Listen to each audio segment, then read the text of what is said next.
Okay, here we are for the second half of the day, the afternoon session of the thesis presentations.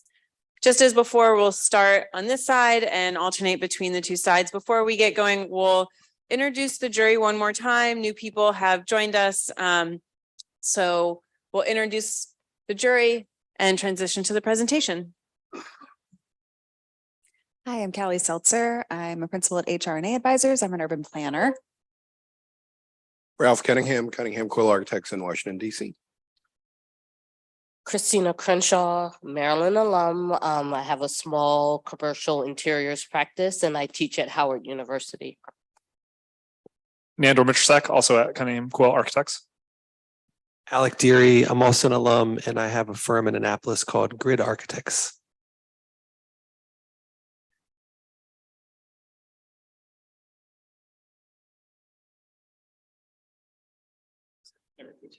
Yeah, there we go. Awesome. All right. Well, good afternoon. My name is Carlos Vasquez, and this is my thesis project, Neighborhood for Kids. So just want to thank my chair, Michael Abrams, as well as my committee members, Lindsay May, Matt Bell, and Joseph Williams for their great feedback, as well as the friends and family that have kind of gotten me this far. So thank you. Firstly, I'd like to start off. There are 5 key institutions to every society, every neighborhood. You need housing, you need religion, government, banks, and education. Without any one of these, a society wouldn't function properly. So I want to take an important look at education. And so for my thesis, I want to take a modern take on it, as well as improve the learning environments. We know now that students learn in a lot of different ways, and there's about 20 different ways to learn. So providing a space that can accommodate those ways to learn, as well as creating a safe haven for kids. And that's the thing I really wanted to focus on. If you're not a parent or a student or a teacher, what you hear about schools typically comes from the news. And when you think of schools and the news, it's unfortunate, but we hear about mass shootings in schools. I know it's not a fun topic, but it's definitely something that needs to be talked about, something we need to address. And I wanted to take a look at what can we as architects do in addressing this issue using the built environment. And, this affects everyone. I think we all know about this. And this really hit personally, even during this thesis, maybe about a month or 2 ago. My chair has a 3rd grade son. And one day he's out at recess playing with his friends. And a lone gunman came onto the school grounds and began to shoot in the air. Now, thankfully, everyone got out safely and he's fine. But that really reminded me why this is an important topic to discuss. This is obviously a growing epidemic, but really just in the United States. This doesn't happen anywhere else. And we can see it's a drastic issue here. And as well, it's the leading cause of death in children and teens in the United States. And so to me, I thought, well, we design safer vehicles, we design safer roads, we design healthcare suites, and for cancer patients to promote healthcare, why can't we design around protecting children from firearms? And as we can see in the K-12 school grounds, the incidences have just increased drastically, especially in the last 10 to 15 years. Interestingly enough, Maryland ranks 8th in the strictest gun laws in the states, but we rank 9th with the most school shootings. And so this is obviously a worry for a lot of parents, a lot of students. Majority of us are somewhat concerned about this. And it's definitely something I think as architects, we can address this. We don't have to wait for policy changes or legislation to pass. We can do something now.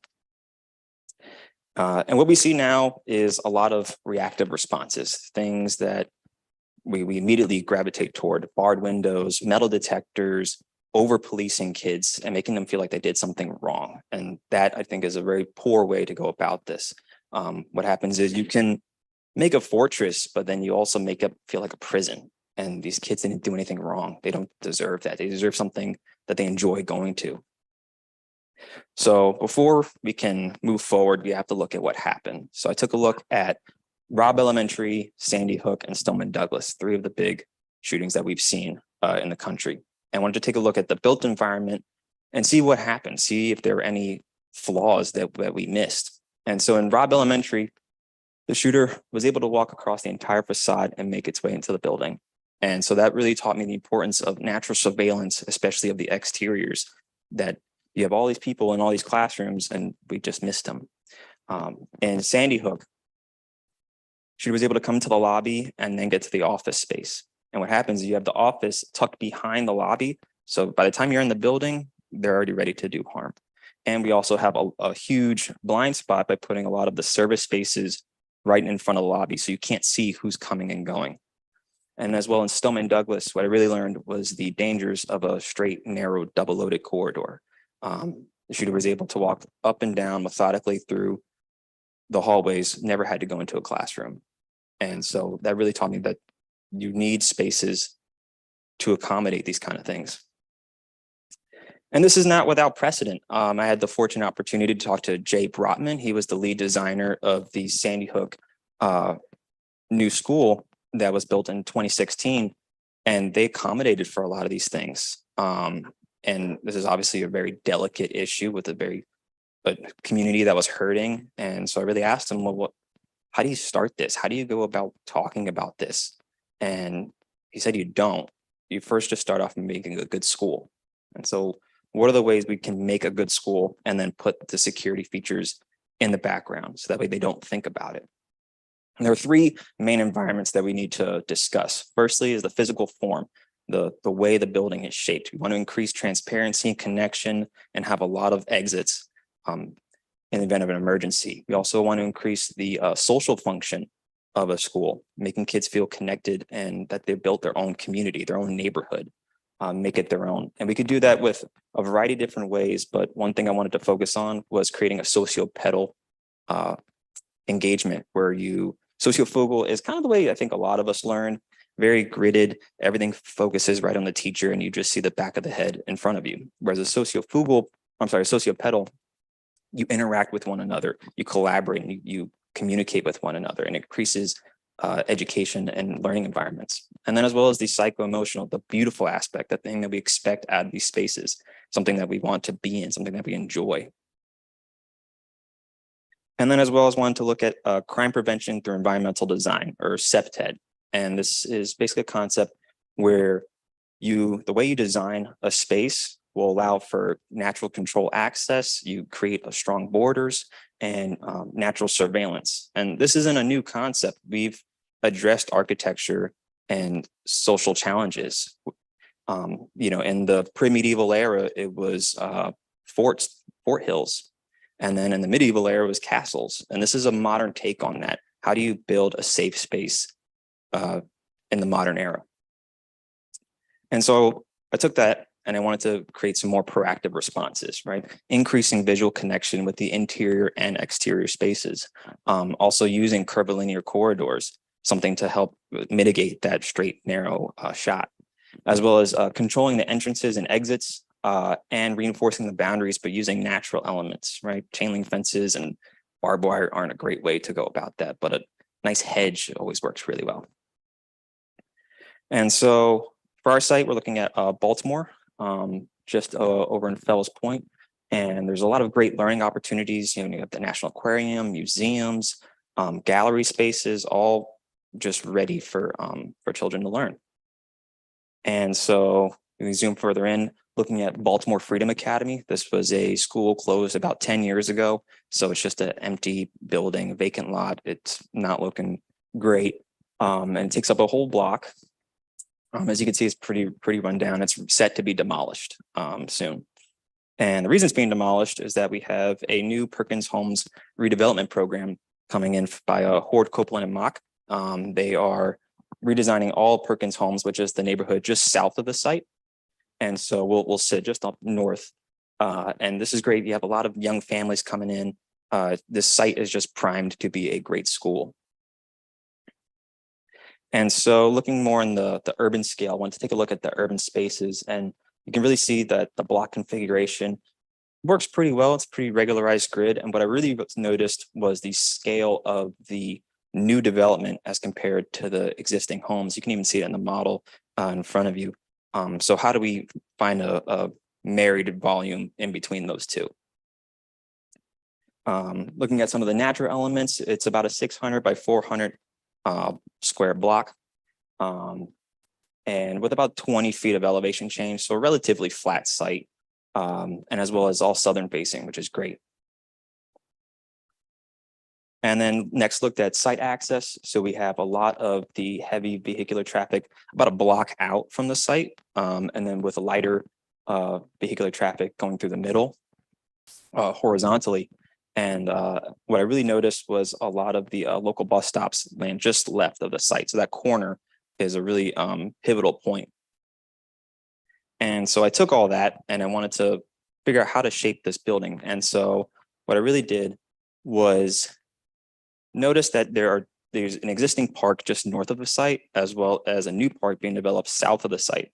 And I thought that this space would be great to have an axis or a promenade to connect the two. And then as you cross the building, making that space of the building a portal and a bit of a gateway. And then while also maintaining that street edge and keeping that corner condition. And then having a bit of a circular element on the interior, something to hug and sort of protect the playground space. And then at the center of that circle where it bisects the axis, having a landmark, something unique and more of a callback to what schools are and what's I thought would be great as a bell tower. And so this is the site and the intervention. So you can see those new parks being implemented. We'd have the bus drop off and car drop off on that lighter vehicular traffic side, as well as that bit of an expressive roof on the interior, while the more regularized space on the exterior. And then all that connecting to the existing park across the street. And so taking a look at the plan, things are pretty well lined up. What we have is the main lobby space, followed by the admin suites, where the admin suites can watch who's coming and going. And then in the classrooms that are pushed on the outer edge, we have kindergarten through second grade on the first floor, and then third through fifth on the second. That expressive roof structure is actually the cafeteria space, and then it's sort of separated by the service bar of different things that the school will need. And then we also have a collaboration zone holding that street corner. We have a story time auditorium that digs down, and so kids can go and learn and read books, as well as a botanical classroom in a bit of more of an organic form. So kids can get a bit of a green thumb and learn how to grow plants, and especially in an urban environment where they may not have that opportunity. And then what we did was separate the library so that all this space can be used on weekends and kids can have a space to go to. So the library media center would be separated, as well as an auxiliary gym, and then all the playground spaces in the back. And the public playground would be open, and then the school playground would be closed off just for school hours, but having a bit of a 8-foot hedge protecting that space so that you can still experience the promenade. And then,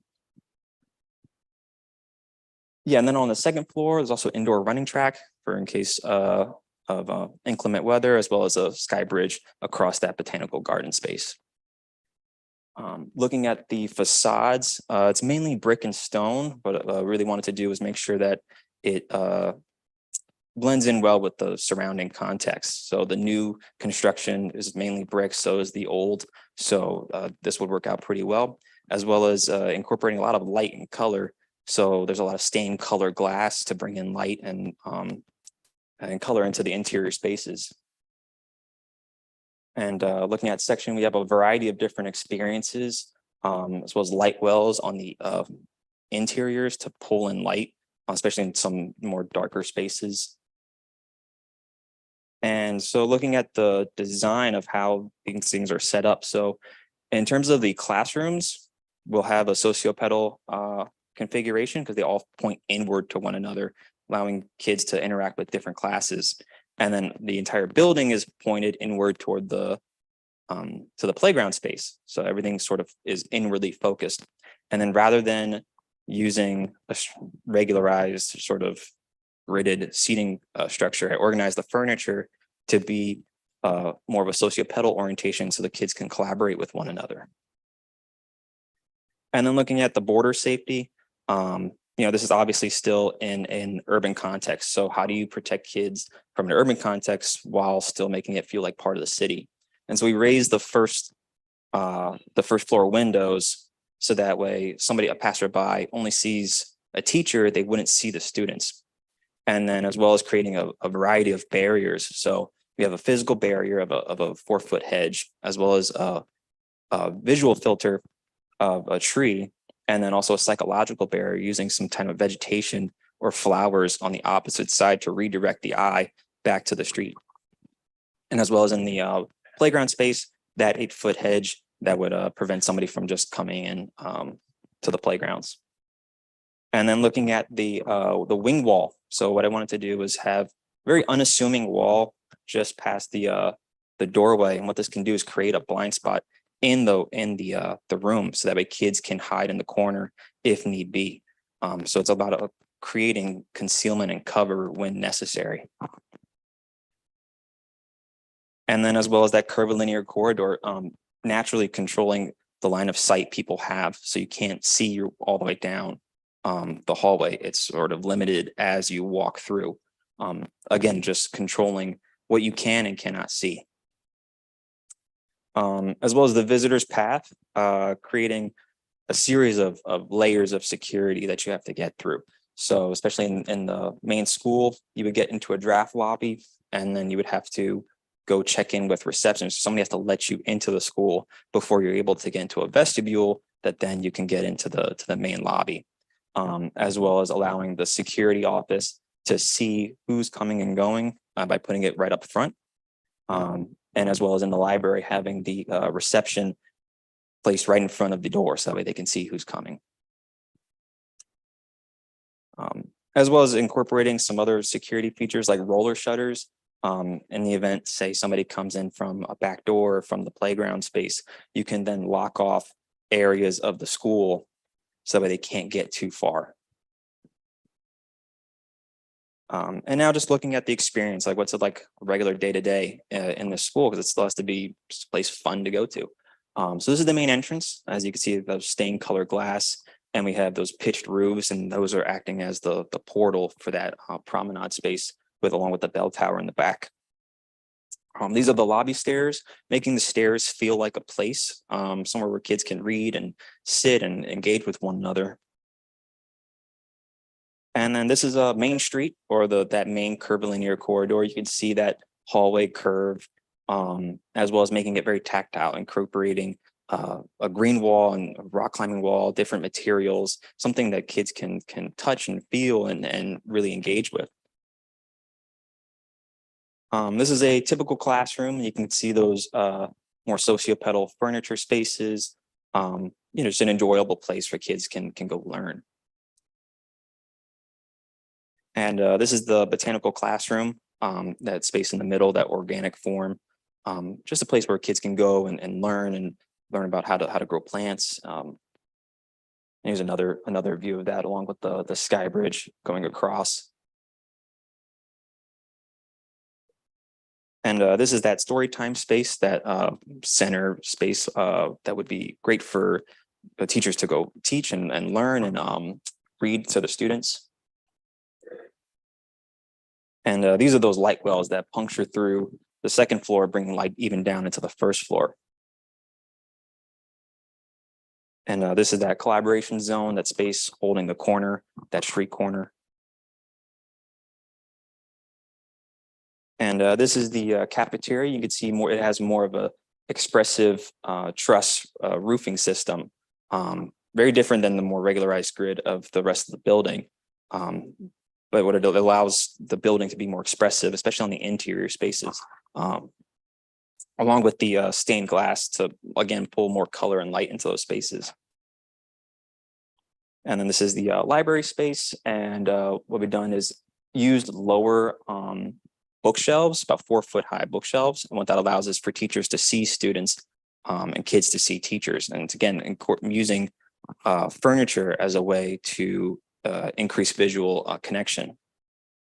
And here's a second floor view of that same space. And again, this is recess. This is a playground. This is where kids can go and just have fun and just have the freedom to just be kids. And you can see it looks back onto the cafeteria, again, that expressive structural system. And this is the entire building. I just want to reiterate that safety doesn't have to be ugly. It can be beautiful, and it can be a space that we really enjoy and want to be in, a place we can be proud to send our kids to. And while at the same time letting architecture be a force of security to protect our kids, because kids shouldn't have to think about this. We as architects need to take that responsibility from a third grader. They shouldn't have to worry about that.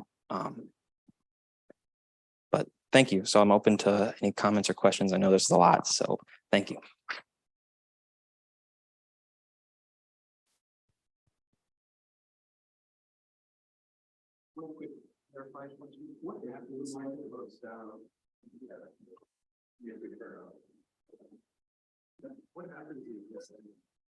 What is that program? Oh, this space? Yeah. So this would be more of like a collaboration zone, more of a flex space, allowing, keeping it open so that way kids, it's also like the hallway, the main hallway space, but allowing more collaboration, like flex zone spaces.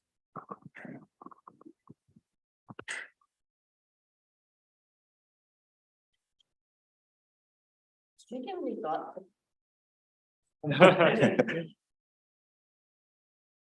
Did you give any thought to putting bathrooms within the classrooms so that during the course of the day, when students are in kind of the controlled and safe environment of their classrooms, they don't necessarily have to go out into the main school area? I did. It was in one of the earlier iterations that actually just kind of got left behind. Actually forgot to mention, I've been working at Grimmett Parker for about 3 years now, working on K through 12 schools.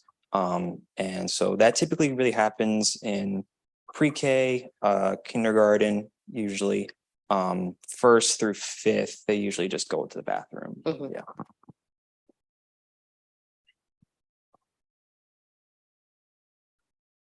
I just have a question to start.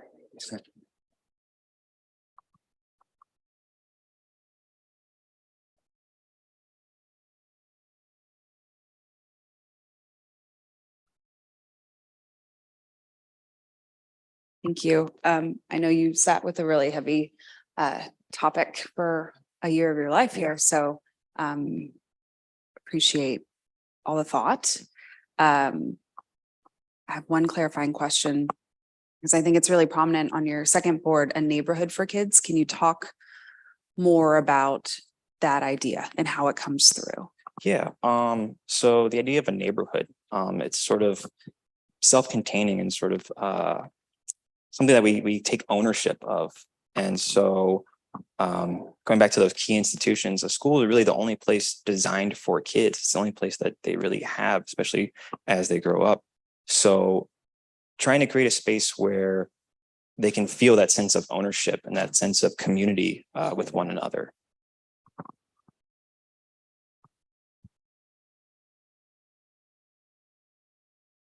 Thank you.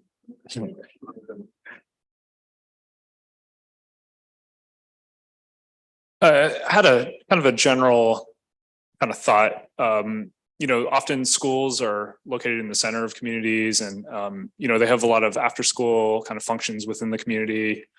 There's often a vision of like these places, these civic institutions are kind of the node and kind of the activity center. There's a lot of love and appreciation for these buildings, and just with the nature of kind of what you're exploring and thinking about, there's a tension there. Like, how open can you be to the community versus, how protective can we be of the most precious thing we have in a community? And I was just wondering, did you kind of study that tension of openness versus kind of, this fortress, the idea of the fortress? It's a very kind of gets at the heart of what you're thinking about. Yeah. So that I think is probably the main idea. Is like, where is the line that we draw? my thinking was to pull aside some of the amenities, creating an auxiliary gym as well as the media center. Those can be open on weekends, as well as creating a second playground that can be open to the public near the school, but while still maintaining that border within the boundaries of the place we want to keep safe. And so that was the idea. I don't know if that answers your question. Yeah, no, that's Yeah. great. You kind of pulled you physically pulled some of those Physically separated pieces some of the apart, and you building. have this kind of axis that, Right. you know, separates those. And Right. that's really, you know, thanks for, I hadn't realized why you did that. But Right. that's a very good explanation. And I do appreciate just kind of the thoughtfulness. I think it's unfair to, you know, put the weight of gun violence on elementary school kids, and the idea of designing it with subtle tweaks and details, the kind of the curved wall, kind of these subtle details, but it's not in your face. It's not like, you know, we're having bulletproof vests everywhere, and, you know, we're just really hunkering down. You know, it's unfair to the kids to really put the weight of a societal systemic issue on them.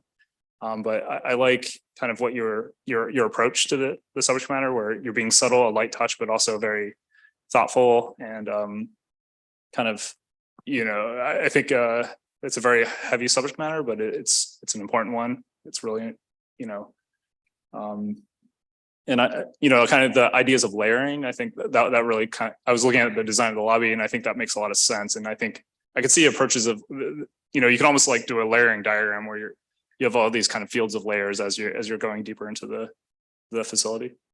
Yeah. Oh yeah. Thank you. I'm still thinking.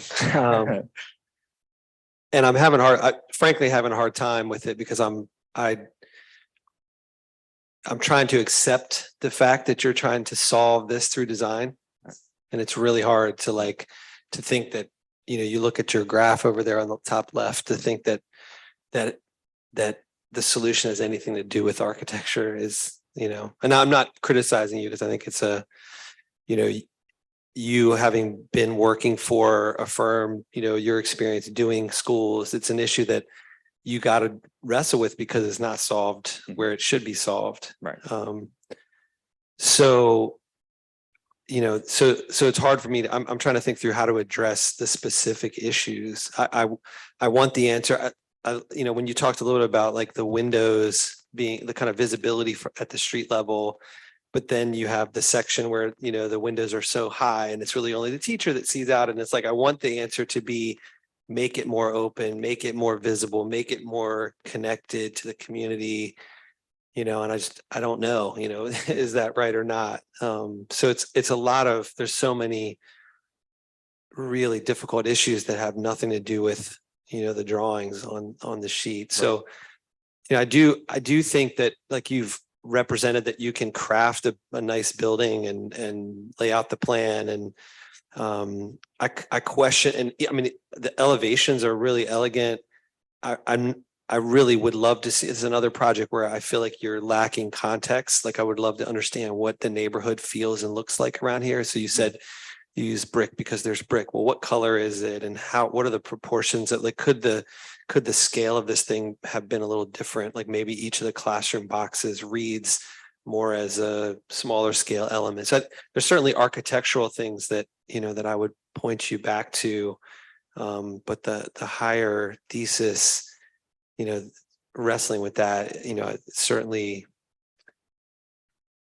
you know, Right. a difficult issue. I know it's definitely a difficult one and a multifaceted issue that architecture alone isn't going to stop. A little common sense gun control and mental health outreach goes a long way, but that's not to say that architecture isn't part of the conversation, right? Like it's something we definitely have to consider, even though we don't want to.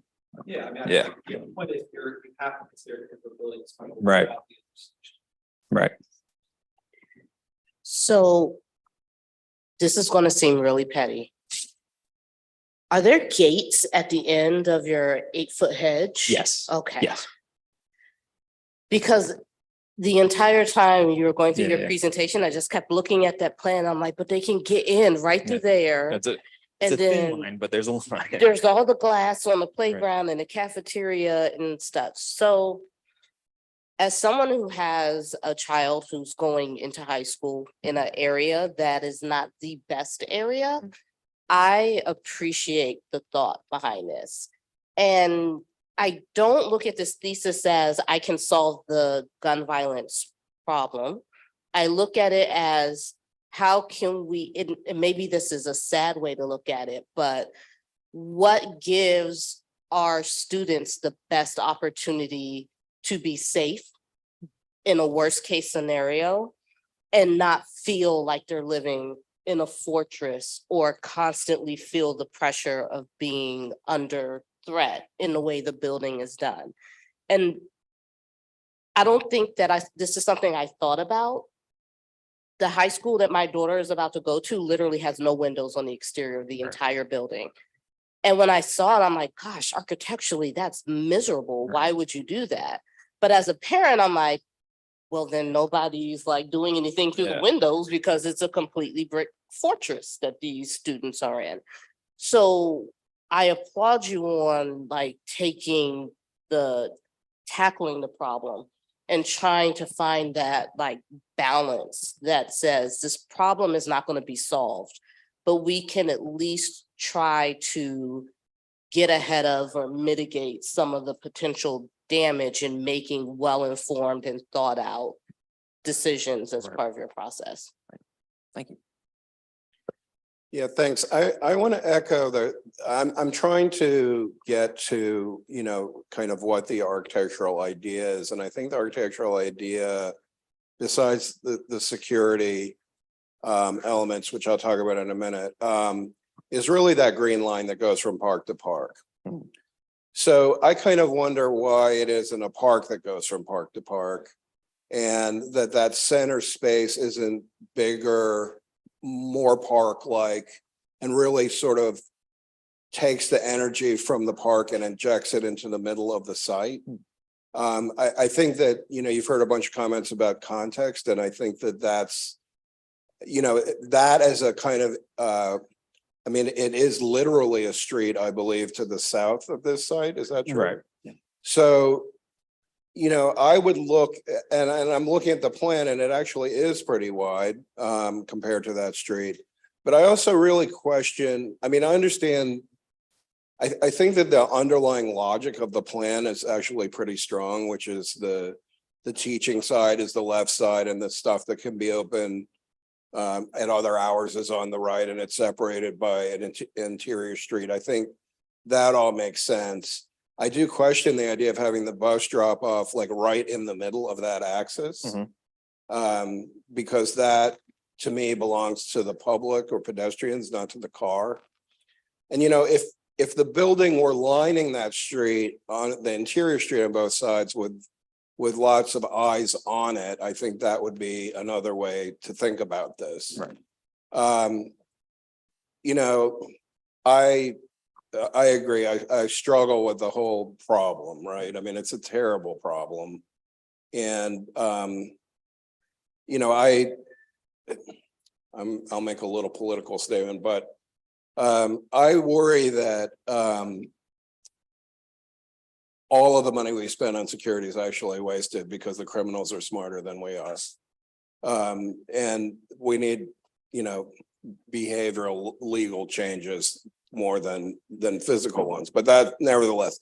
So one question I have for you is this site really as completely flat as you say it is in your drawing? There's about a 3% So elevation change. it is pretty Yeah, flat. it's pretty flat. Because, you know, we're just talking about kind of where the teachers are and where the students are in relationship to the windows. I was wondering if maybe the first floor ought to be actually raised a bit. And that maybe there's a kind of a ramp or something that goes through that center street as a way to organize the site. And, you know, and you can create a sense of security that way also. Right. You know, by just changing Just the going up. grade. Right. Right. And then, of course, the windows would be much higher above the sidewalk and you wouldn't have the problem. So I think that, you know, you've heard this from a number of other projects where, so I really want to see development of that kind of middle street. and drawings that show that, because there isn't a drawing that I see here that it's a long section through that. Is there? No. Right, so, and that really is the linking piece, right? I mean, where you have the two playgrounds, you have the more open side and the less open side, and so that's the place where all the tension is in the project, and I would just really concentrate on that. You want to add something to that? I do. And what I want to add is, in the context of this conversation where we're talking about security and the hedges and like holding, kind of cocooning the students, your bell tower, all I see is a prison watchtower. Like that there's a guard standing up there, just keeping an eye on the yard and everything around, ready to ring the alarm when somebody does something. And I get that was not your intent.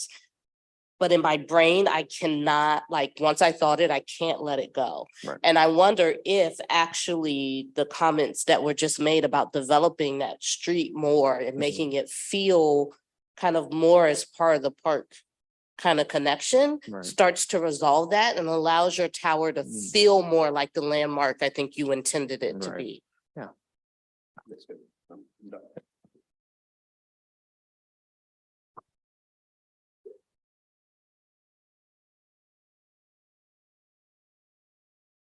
Carlos, great job, great project. I just wanted to jump in on this question of the fortress. And it's interesting how things change in history, because I think nowadays we live in a time where we kind of believe in a fantasy that schools and places where you have a protected community can be more open to the world and everything will be okay. And I think one of the fascinating things about Thesis is you can tackle a problem like this one, where our current mindsets, the status quo in the way we think about things is fundamentally flawed. You have to challenge it with a different kind of architectural solution. I actually appreciate that you thought of it a little bit like a fortress. Some of the historical fortresses are some of the most open and connected and poetic spaces, such as the Alhambra in Granada. And I think that you're challenging that kind of paradigm that the best approach is to be open and then use a lot of technology to outsmart criminals. And you're saying, no, architectural design can actually make an enclosure around the community that makes them really safe. So I just wanted to throw that out there. Well, thank you. I also really appreciate your wing wall in your Yeah. classroom. It's such a simple move. I feel like, in case anybody could not hear that, the wing walls in your classroom, I really appreciate as a very simple move that allows for an added sense of security. But again, does not make the children feel like, oh, I have to run into this dark closet and hide. More there, okay, we're still in the open space, but people can't see us. So little stuff like that, I really, really appreciate. Thank you.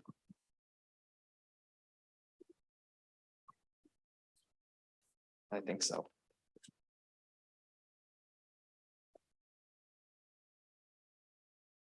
So back to the comment about the street, because I think to me, that's like one of the most interesting piece of it. I love this idea about connecting the existing park to the new park and like having there be some relationship between them.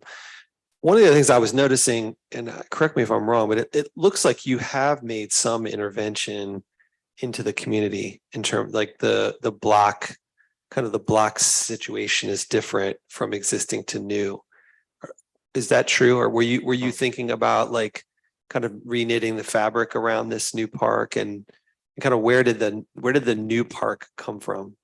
So the new park is actually part of the Perkins Homes redevelopment program. So that's actually getting built by Hort Copeland and MAPP+D. So that's the new plan. That's Right. okay. So Okay. pretty Okay. much. I'm from caught up East now. I Pratt think I was Street daydreaming, down. not Yeah. daydreaming. I think I was processing. So if you look at the model, you can see so where the title is, that's the new park. So everything in gray is the new build and everything in white is already existing. Yeah, I'm following now. Right. I also love that you did a physical Yeah, model. Thank you. I've been trying to get my students to do this and they refuse, so I really.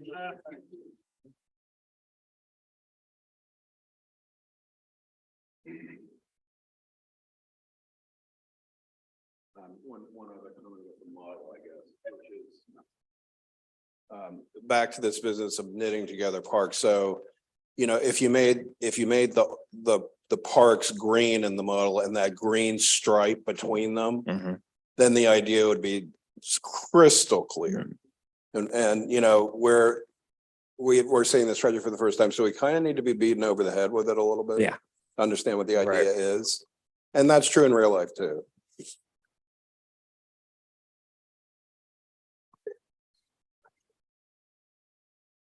I think Matt Bell. He's all the way back there. Oh, God.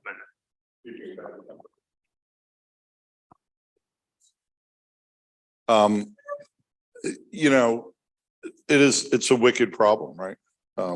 This problem of schools, and it was well articulated by you there. And, you know, we all realize architecture can only do so much. And at what point, you know, what is that balancing act between buildings which are good community citizens and seem welcoming and embrace our communities versus buildings which need to protect the occupants because of the sad social situation we have today of gun violence in schools.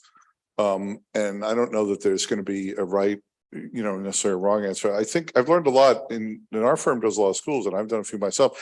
I've learned a lot sort of listening to you talk about paths of movement and curves and things like that, which I never really thought of it. I think I greatly appreciate that, putting that in front of us.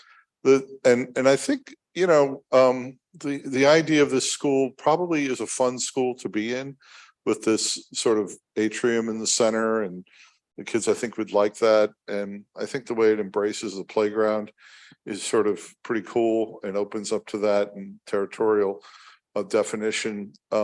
The thing I get a little bit concerned about, and it doesn't show up in that drawing down there, which I think is pretty well done, but this section perspective and the sections about the constructability of some of this stuff here, like a wall that tall there, Carlos, there is gonna have to have a little bit of steel in it.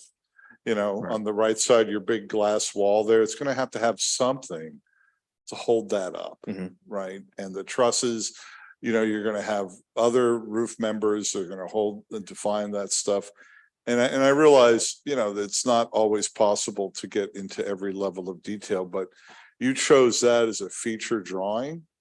And I think if this was a month ago and you had this whole presentation, which you know, you've come a long way since then, but if you had it a month ago, I would have said, okay, what is the argument about the constructive logic here of this building? And, you know, aside from all these issues about security and what makes a good school and things like that, how do we build walls like that? We know we can render them in the computer, and we can have people holding hands and walking through them and things like that.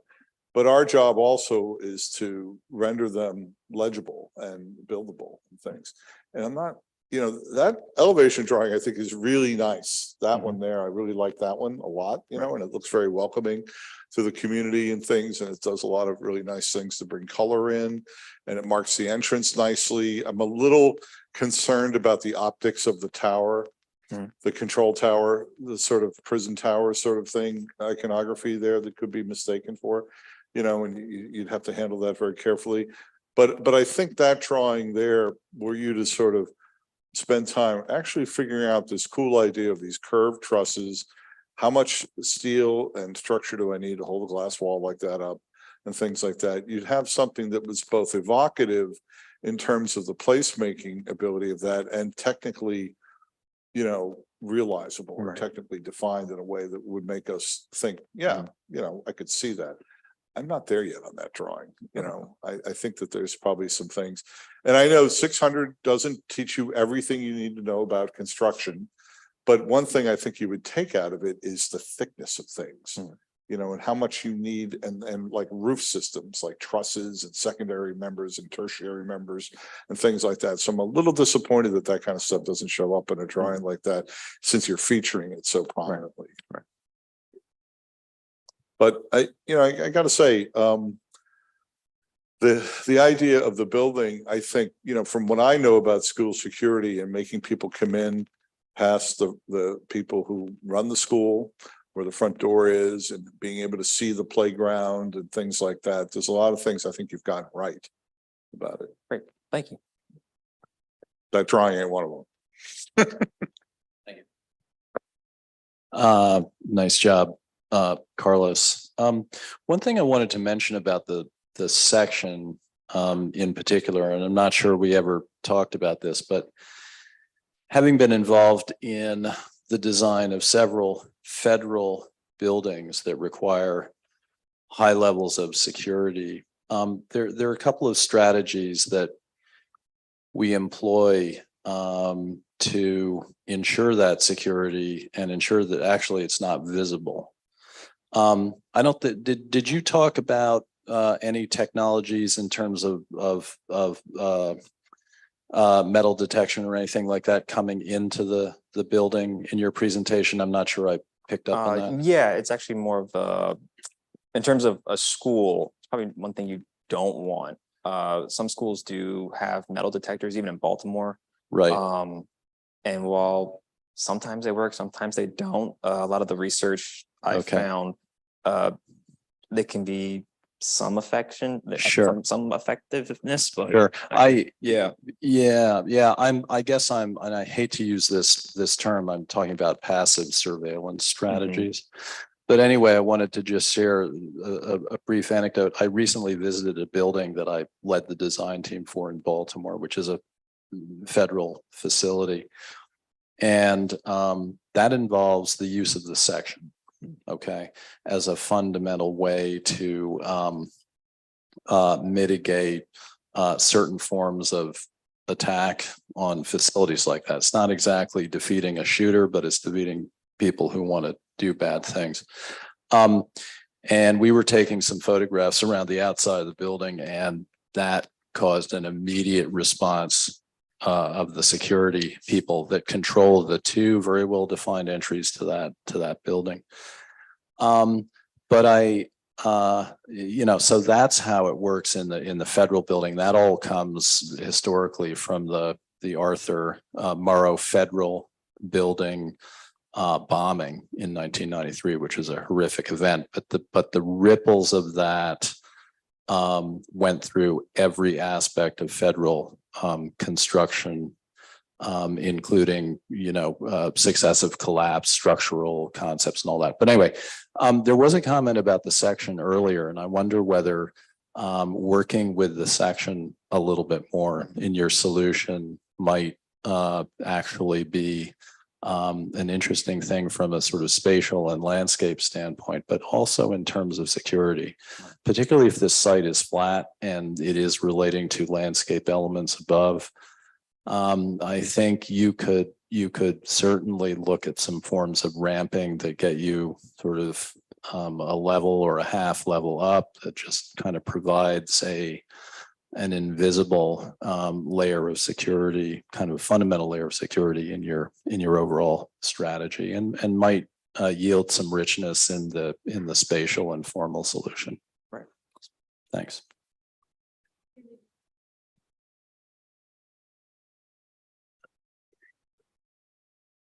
Hi, Carlos. Very nice presentation, nice product. Designed schools for over 20 years now, and I want to commend you on creating some really nice places for education and not losing sight of that being the primary goal. One of the first major projects I worked on was in the wake of Columbine, and it was really frustrating how much time we had to spend talking about security and parking, which was unrelated, but also another issue that was very important to the community, instead of talking about really creating, phenomenal spaces for learning.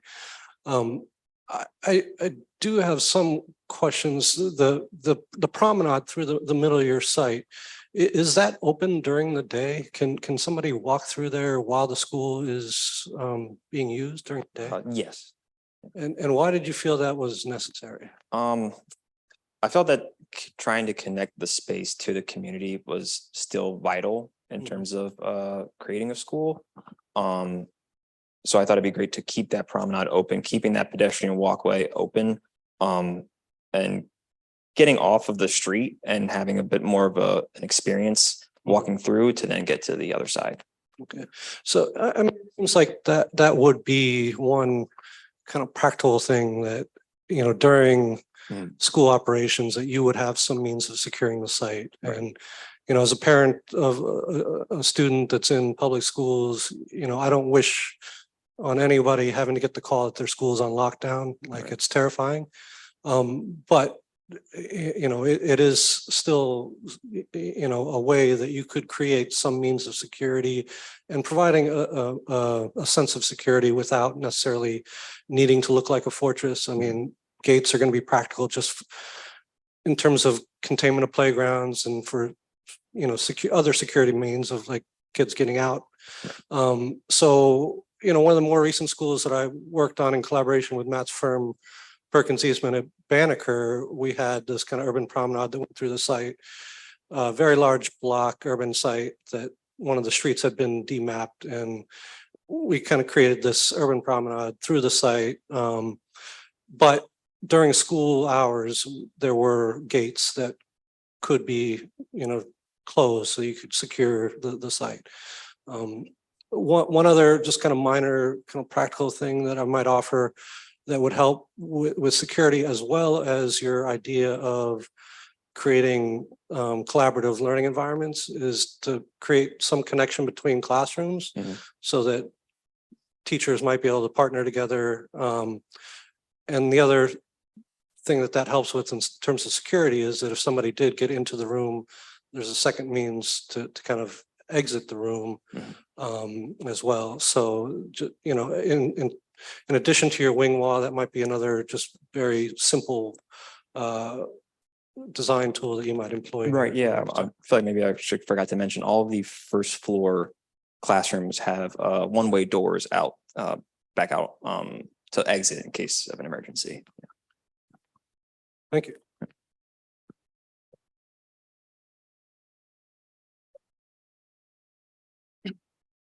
I'd like to say I found it refreshing to see sort of a tandem approach that you employed in not just making the building safe, but optimizing some of the design to provide more conducive environment for mental health, incorporating foliage, bringing in external or natural light, down to grouping the desks in clusters to promote socialization while still learning. So Awesome, thank you. Nicely done. I think I'm the last one. All right, Carlos, I think we have to wrap it up here, but I want to thank it's been a privilege, and I'm very proud of the work you have done. Carlos Chair, Michael Abrams, and actually, and Dan just mentioned something, and I did got a call in March when my son's school got into lockdown, and my heart just dropped. It's the most terrifying call I ever got in my life. And this for me took a sudden change. Like this becomes a reality, you know, and I think what you're doing is important. You know, we have politicians, we have senators that since Columbine has done very little to promote safety in schools. And I like your approach and your courage and say, how can architects with our design skills and our creativity, what can we do to support kids and teachers as well, right? We want to make sure that they go to work, go to learn, and come back safely. Right. We shouldn't be talking about this. Right. And this is a strictly USA problem. Nowhere else in the world this happens except here, right? Right. And I think it takes courage. I think what you did here, you know, it's a model, it's a prototype. I would encourage you to publish it. Mm-hmm. You know, AIA, Journal Academic or Architectural Education, or Architectural Record Magazine. You know, get it out there. Don't just put it up here and forget about it, because this could be a model for other architects, designers who wants to design a school within the city. And you're providing proactive responses, right? That you nicely diagram right there. And you're coming up with solutions, right? And as an architect, right? At the very beginning, I was kind of skeptical too, thinking, okay, what can we do here? And then you actually convinced me how important this is and what can we do, right? So I want to congratulate you for that. Thank you. I've known Carlos since he was an undergrad in Studio One, and I'm very proud to see you have grown as an architect and to see that you have a passion for social justice and for finding some kind of discussion dealing with gun issues. So thank you and congratulations. Thank you. Thank you for being part of that journey. Thank you.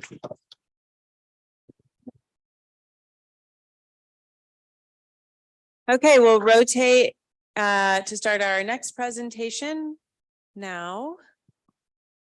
And if you're sitting in the back, I said it earlier, but I'll say it again. Row 2 and row 3 are wide open for business. The tickets are free.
All right. Well, hello, everybody. My name is Chase Edwards, and thank you all for joining me this afternoon as I present to you the Live, Learn, Work, Walk, Creating Resilient Multifamily Housing in Detroit Thesis Proposition. For an extended period of time, Detroit was a vibrant, flourishing city in the 20th century, thriving on the economic prowess of entrepreneurship and ingenuity brought on by the Industrial Revolution.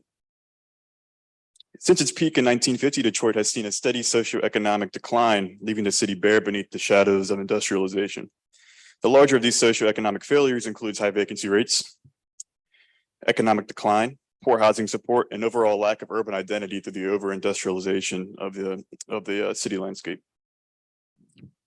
However, through the introduction of vertical smart growth, careful selection of engaging human-centric program, and careful selection of community supportive program, a unique architectural typology reestablishes the well-being and vibrant activity within the city center, restoring life back into a key American city. To put this motion into effect, we must first establish the basis to every city: housing. The most devastating post-industrial urban transformation is a lack of housing support at both the market rate and affordable levels. While the lack of housing is more prevalent across the globe, it is still very much an issue within the United States. Providing affordable housing within the city allows a wider range of opportunity and, in essence, increases city populations. To combat high vacancy rates, we must look to establish the attractiveness and appeal of suburban neighborhoods into downtown city centers. With the extrapolation of suburban smart growth principles into the vertical orientation, the urban environment becomes increasingly more competitive with the surrounding suburban environment.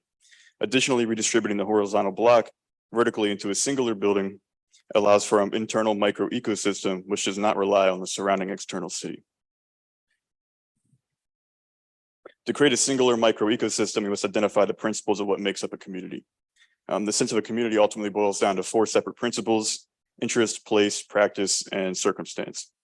Interest being a community of individuals with the same interest in a common enjoyment, topic, or policy, while place is being limited to the immediate geographical location of one another. Communities are often linked due to practicing of a particular profession or activity, and circumstance relates to the unique events or situations that bring people together. These principles can be used to create a demand list of supportive community-based program, including housing, food supply and production, entertainment, childcare, employment opportunities, educational institutions, and health promoting activities. The introduction of a vertical city block, creation of a diverse community, and implementation of a community supportive program creates a unique architectural typology. In turn, creates a self-sufficient live-work micro-ecosystem that does not rely on the external city, but instead reestablishes life back into the city center while supporting it economically and socially. To put this theory into effect, this thesis uses Detroit as a catalyst to prove its success among struggling cities. Detroit remains a good precedent for this theory due to its ongoing socioeconomical struggles, existing community engagement efforts, and overall diverse culture. As previously mentioned, Detroit has seen several socioeconomical problems since its steady decrease in population since 1950. The decrease in population has caused increased vacancy rates and deterioration to the urban fabric, which in turn has led to the city overall economic failure and bankruptcy. However, Detroit still remains a strong community with hopes to bring back the city to life. Through the recent struggles of Detroit are widely highlighted. There have been a ton of recent emergences of community-based city initiatives aiming to restore the city. To name a few, this includes Keep Growing Detroit, a community garden-based agricultural neighborhood initiative, the City of Detroit Housing and Revitalization Department, a local government entity aiming to help restore and grow existing neighborhoods, and the Detroit Greenway Coalition, an association focused on transportation, aiming to connect people and beautify neighborhoods. To further build on these initiatives, this thesis employs a variety of different design objectives that are built on the basis of creating an architectural typology that supports Detroiters through housing, economic growth, and overall community well-being. The first phase of employing these design objectives starts with the careful selection of a site within downtown Detroit. The site selected is located at a busy street corner of Washington Boulevard and Michigan Avenue, with easy access to surrounding city and public transportation. The existing site was once housed an abandoned office building along with a surface parking lot. In the recent past, the site has been demolished and now lays bare. The sites are surrounded by traditional Detroit-style architecture, which is a healthy mix of Art Deco, Gothic, and more recent modern installments. The site allows for increased walkability as you're able to travel anywhere within downtown Detroit within under 10 minutes. The site is located in one of the main access corridors to bring you north, south, east, and west throughout Detroit, each leading you to a major node within the city. Additionally, the site is located in alignment with all the surrounding corridors, providing increased views throughout the city and down to the riverfront. In essence, the building will be seen throughout Detroit, creating a staple piece of architecture within the Detroit skyline. As we continue to focus on connectivity, Detroit relies on select public transportation measures in the form of bicycles, buses, and an elevated people mover and a linear light rail, all of which are easy accessible, with the Rosa Parks Transit Center, bike route, and people mover station being located just adjacent to the site. Additionally, our site sits along two major streets to bring users in and out of downtown Detroit. Michigan Avenue acts as the major horizontal thoroughfare just south of the site, connecting citygoers to the suburbs, and Washington Boulevard acts as the major north-south thoroughfare just east of the site, connecting South Detroit to North Detroit. Through the figure ground studies, we begin to see the disjointed urban fabric that exists in the west of the site in comparison to the east. The selected site begins to act as a stepping stone towards the reestablishment of the fabric to the west. Most of the voids seen within the figure ground to the west of the site are surface parking lots, which service the adjacent office buildings and transit center. At the denser portion of the city to the east, there's a higher congregation of residential buildings mixed in with additional office space, overall creating a quite diverse building typology congregation. The site is adjacent to the Westin Book Cadillac Hotel, which both begin to form the gateway into the block corridor. Having access to the site is primarily seen along the Washington Boulevard due to having the most frontage. However, as people move across the city to the transit center, increased access is seen along Michigan Avenue and State Street. The established design objectives, which were formed through the amenities found in everyday suburban environments, are carefully redistributed into a dense urban environment. This includes retail-based program through a local vendor market hall, community-based program through both a cultural center and fitness center, and housing-based program, which includes affordable and market rate options supported by necessary amenities, all of which have been organized in a public to private vertical fashion. The ground floor market has been organized in a linear manner to bring people through the proposed gateway and allow for passage in parallel with Washington Boulevard. Quick grab and go related program has been placed throughout the ground floor, allowing for the community to grab a bite to eat in between buses and trains. The second floor of the market has been set aside from tangible physical goods such as Shinola Detroit and other local businesses in need of increased exposure and support. Additionally, located on the second floor is an exterior terrace to establish a connectivity between the user and the external city while elevating them from the street level. The third and final level of the market includes private art studios, an art gallery, and additional vendor stalls coupled with stair seating to enjoy the natural arts and theatrics of the market hall below, along with prime seating to the ground level performance stage. Here we begin to experience the market hall and its grand atrium as a user of the building from the entry point to the upper levels. Each space in the market hall provides views to the next, promoting engagement, exploration, and allowing for increased time spent within the building. At the fourth floor, we begin to establish the cultural center, which includes an event hall, theater, along with classrooms and meeting rooms. The program has been organized to provide northern light and privacy to the classrooms while submerging the theater into the heart of the building. The event hall celebrates both the interior of the building and external city with an outdoor terrace and views down into the market space below. At the upper levels of the public space, sits a two-story fitness center that provides wellness to the surrounding community. At the first level, the fitness center includes an aquatic center, a gymnasium, and childcare. At the seventh level and second level of the fitness center includes a traditional fitness activities, an indoor track, and views to the aquatic center and gymnasium below.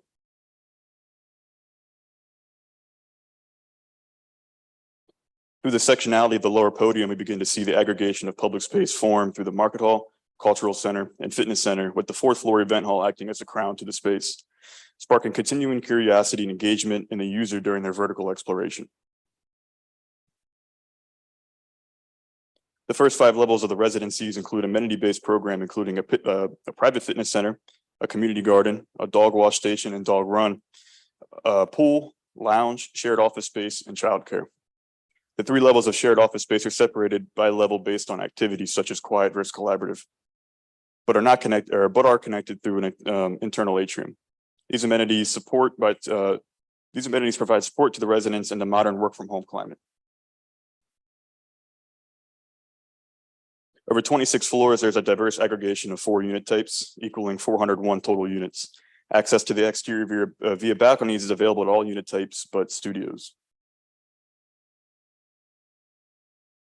Each amenity space provides opportunities for the residents to enjoy activities either indoors or outdoors through exterior terraces and allocated outdoor spaces.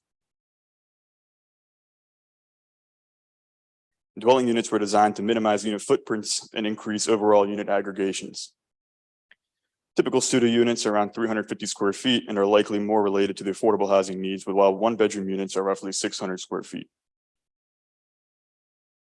On the other hand, a fair share of 2-bedroom and 3-bedroom units have been implemented into the building to support the needs of Detroit families. 2-bedroom units are roughly 1,000 square feet, while 3-bedroom units are 1,400 square feet.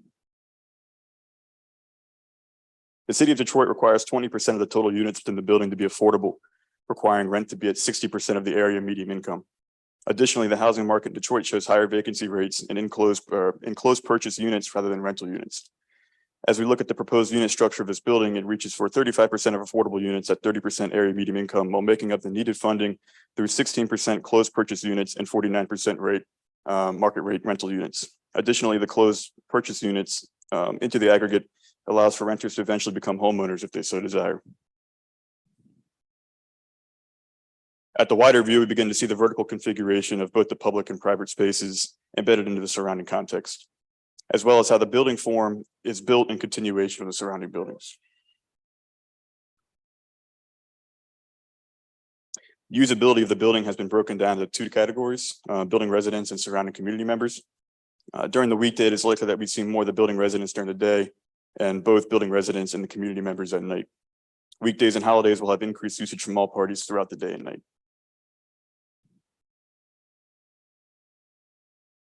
In terms of program versus user, the market is likely to be used by all parties with an emphasis on service workers, families, and young individuals. The cultural center was designed with a focus towards families and children, and therefore will likely be used by the majority. The fitness center, like most, will be utilized by the younger individuals while still accounting for families and the elderly. While the residences are providing opportunity to all individuals, the shared office will likely be used most by resident working professionals and childcare center being utilized by families. With the successful implementation of the described self-sufficient, resilient architectural hybrid typology, the thesis proposition works to re-engage the urban fabric through bringing life and opportunity back into the city of Detroit. Thank you all for your attention. I look forward to any comments and questions.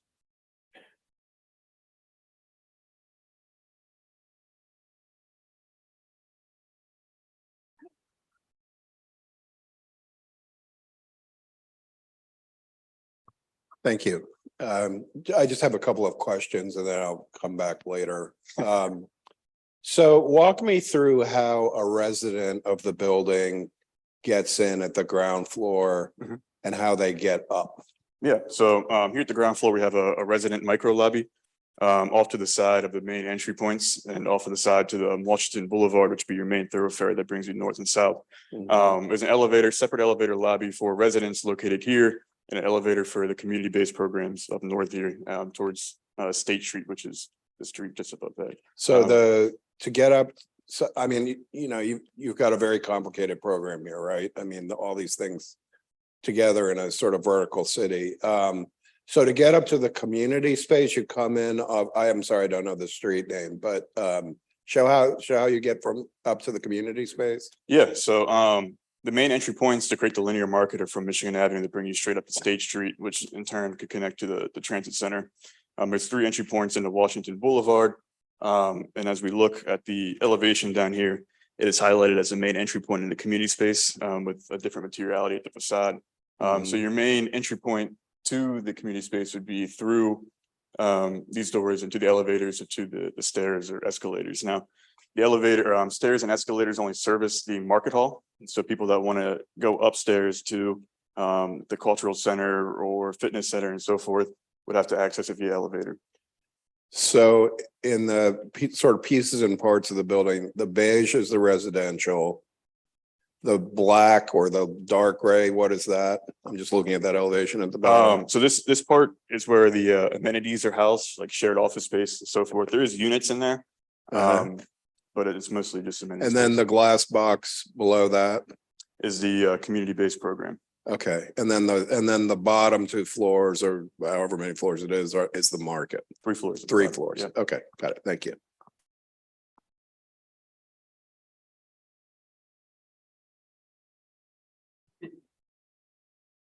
It's a lot to take in. I mean, I think it feels like the way that you've kind of stacked it in the kind of plan organization. I mean, very clear you have some dexterity with that in terms of putting things in the right places and or making it believable and making it feel like this can work. You know, both in terms of the plans and the sections as well.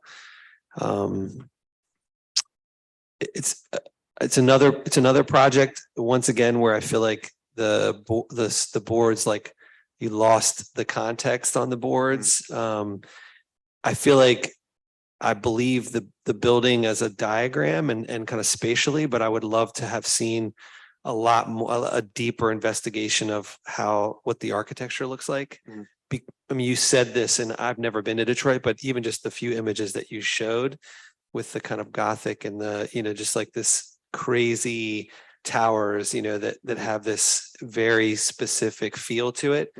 I feel like it looks like this building could be in Silver Spring or some, you know, and I want it to feel more like it's like it can't be anywhere but Detroit. And in fact, it can't be anywhere but this particular space in Detroit. So actually interesting that Corey's gone because there's the shop project that they Yeah, did it's on just down the street from this one. on, well, they did a project in on Central Park that actually is kind of taking this like kind of almost Gothic.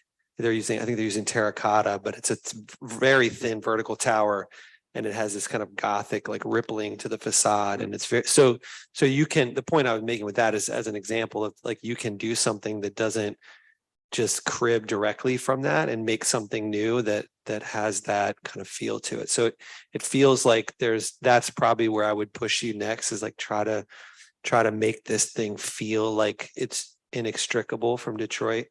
Right now, it feels like a really cool kind of like vertical planning strategy. And I don't feel like again, like even the interior stuff, like beautifully put together, thoughtful, a lot of amazing, thoughtful things happening, but like the feel of it, like, why is this Detroit is the piece that I'm missing.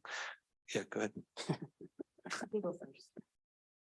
Just want to echo Alex's comment. I've also never been to Detroit, and I gather that Michigan Avenue is a big deal, and Washington Boulevard and State Street. So the location from your words seems, this is a very important location, but it's hard as someone who's never been there through your diagram. And I think kind of a context plan, zooming out a little bit and showing kind of the city fabric as a whole, and just kind of what are the kind of the downtown areas, and just this location, and highlighting the specialness of this location. As I zoom in, it's actually a really interesting location. It's like, I always like in cities where you have kind of these two grids crashing into each other at this kind of like intersection. And, I was thinking that could make, I think that's a lost opportunity here, where we could have kind of looked at kind of where these two grids are crashing, and just kind of, it's a very interesting program. It's a very tall program.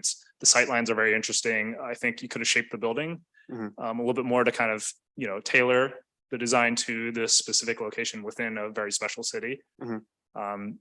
Kind of getting away from kind of generic blocky tower with kind of program, and just kind of looking at facades individually, but rather kind of looking at what is its role as in the city as a whole, and how does this dominating thing on the skyline really fit into the city and make really is inherently of the city. And then the other kind of thing I'm struggling with is just the program, the massive amount of program in this building. You have 3 levels of market, you have 4 levels of community center, including a theater, a gym, swimming pool, and then you have 30 floors of residential, which includes live work, office stuff. Another gym, yeah, exactly. And so those three elevators are doing a lot of work here, servicing, 7 stories of, really, I'm imagining if there's a theater event simultaneous to kind of a swim meet, simultaneous to a bustling market, and everyone's waiting for these 3 elevators that, I don't know if that's a practical solution. Maybe we could slim down some of these program elements. Maybe does it have to be, a 3-story market? Could it be a 2 or 1-story market? And then do we need, the full 4-story community center? Can we kind of condense it into something that's more popular? I think a lot of designers and urbanists have problems with skyscrapers in general, that in the sense that they can come off as exclusive. They're like vertical closed cul-de-sacs that are like kind of exclusive of the city. They're not, they don't have a street presence. It's kind of you're above the city looking down. And I think a lot of these uses are naturally more kind of at street level, kind of interactive with the community. And so I'm wondering if we could kind of maybe slim down the program a little bit, make it a little more efficient, and kind of, reduce some of these bigger problems.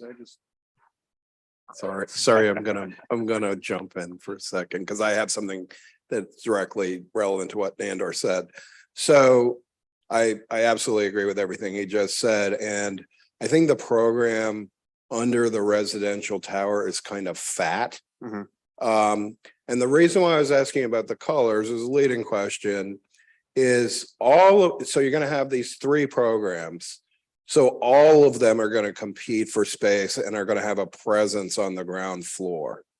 So what really happens when you do a building like this is you start to lose lots of that. More than what you're showing. And, I was kind of wondering, and I'm just going to use the term beige. I was sort of wondering if the beige ought to hit the ground, because if it's residential and that's where you live, you might want to understand that. The other thing that I would say that I think you're close to here is the idea of this sort of big plinth for the building, which has all these market and community functions. And by the way, I wouldn't mix them up the way that you mix them up, where, you know, you get these couple of floors that are both.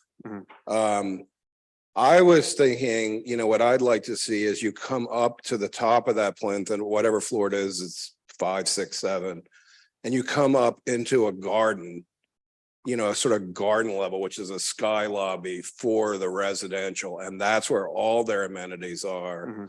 And then you have the tower kind of sitting above that. Because it's a, you know, I'm gonna say something that may seem a little mean, but I don't think you guys are far enough along in your career to be mixing these things up. It takes a lot of skill to mix the language of these buildings, you know, which makes me think that what you're doing here is a little scenographic, you know, more like I like the way that looked rather than this is architecture. I'm really clearly delineating what is what. So I think it's very skillful, incredibly complicated, but in some ways too complicated. I think you could have made it simpler and it would have been easier for you. I kind of agree, but I kind of don't.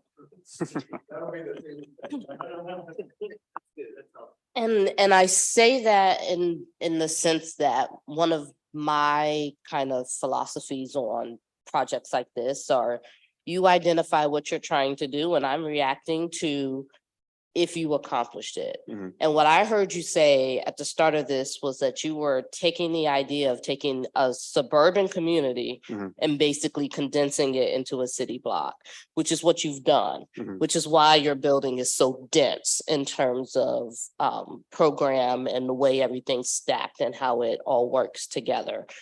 And as a city dweller, I'm sorry, as a suburban liver, right? I love cities in concept, never want to live in them. So I am a suburban girl through and through. I kind of like this building.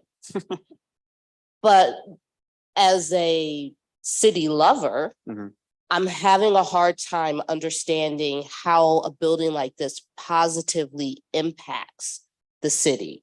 Because I think about people like my husband. He would go into this building and he would never leave again until they roll him out in like a body bag. Like he never would he leave because he could just go up and down the elevator or hire somebody to come up and down the elevator. Our child would never have to leave. Like I would never have to go anywhere but somewhere in this building. And so as you were going through the portions of your analysis where you were talking about all the ways that this site is actually really well connected to the rest of the city and maybe could act as a starting point for redevelopment. In my brain, I kept thinking, I can't see how this fosters development anywhere else because everybody in here will literally just disappear into the building and never come out again. So I don't know if you can talk to if you thought about that. Yes, I mean, you nailed it on the head. We're taking that suburban environment and bring it into a dense urban environment. The project's really meant to oversaturate the market with a bunch of housing, hence the large tower, and it actually matches the height of the tower up north, which is the book tower. I mean, it's a pretty Gothic pyramid at the top that, you know, we've discussed. So the idea of oversaturating the market with housing, bringing people back into the city of center, and then creating live work opportunities in the building to generate economic stature and generational wealth, which then could be reinvested back into the building and so forth. So it's kind of a stepping point, bringing the city of Detroit back to what it used to be. Bringing people back in is the major point. So sorry, one more thing. And I actually hate when people do what I'm about to do, but I'm going to do it anyways. Did you consider an adaptive reuse approach to this, like a scaled down version? Because one of your diagrams talked about all of the office function buildings. And I think we're all finding post-COVID that offices are not being re-inhabited the way they were. So does that start to give you an opportunity where maybe you're looking at a couple of blocks within the city that distribute some of this program and connect in some way so that it's a smaller scale for each building, but still accomplishes what you are doing and Mhm. your design? Yeah, there was actually an office building on the site originally that I was planning to do adaptive reuse, but it kind of spiraled away over time.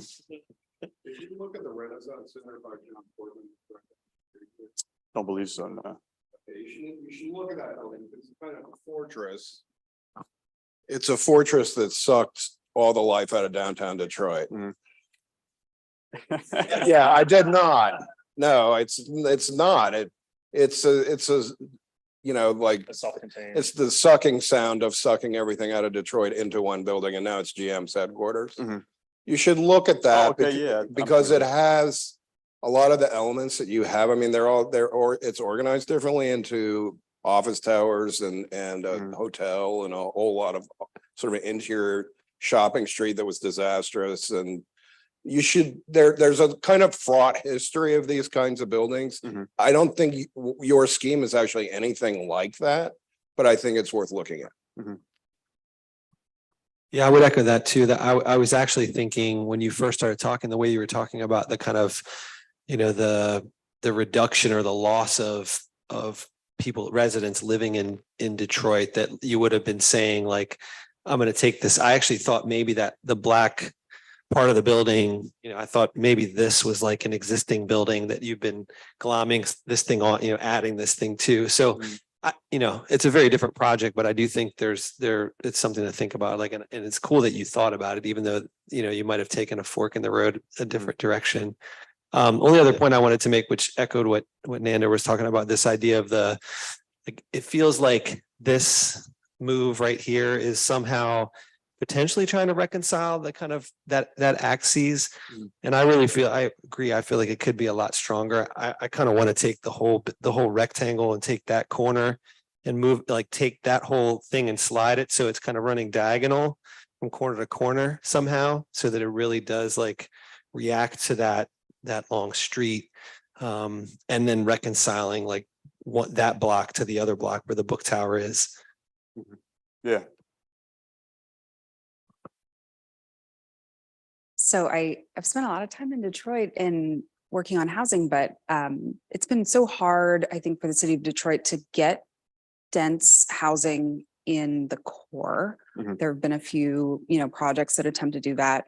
I completely agree that if I were in this building, I would just get lost in it, and be happy to be lost in it, especially in the winter.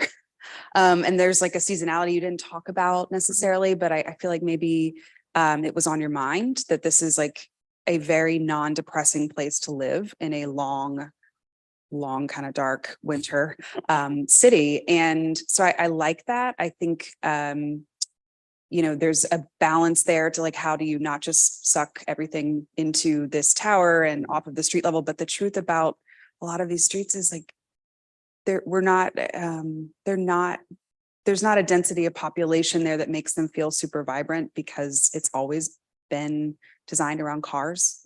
And, you know, that's kind of a lifestyle choice. So in a lot of ways, I think this actually responds to the reality of downtown Detroit. I don't know that it like changes anything, but I do think it's responsive, and I like, I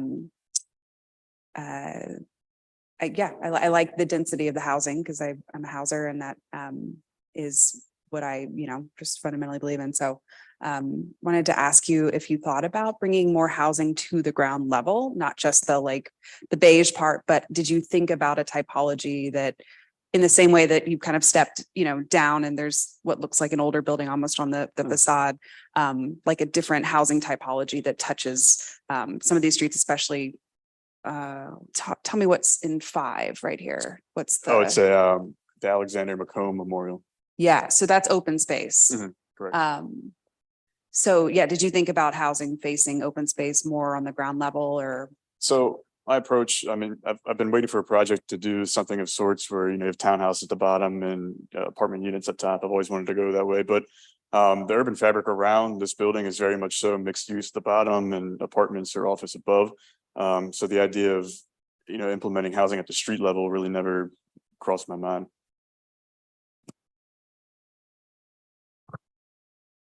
I'll just do one last point.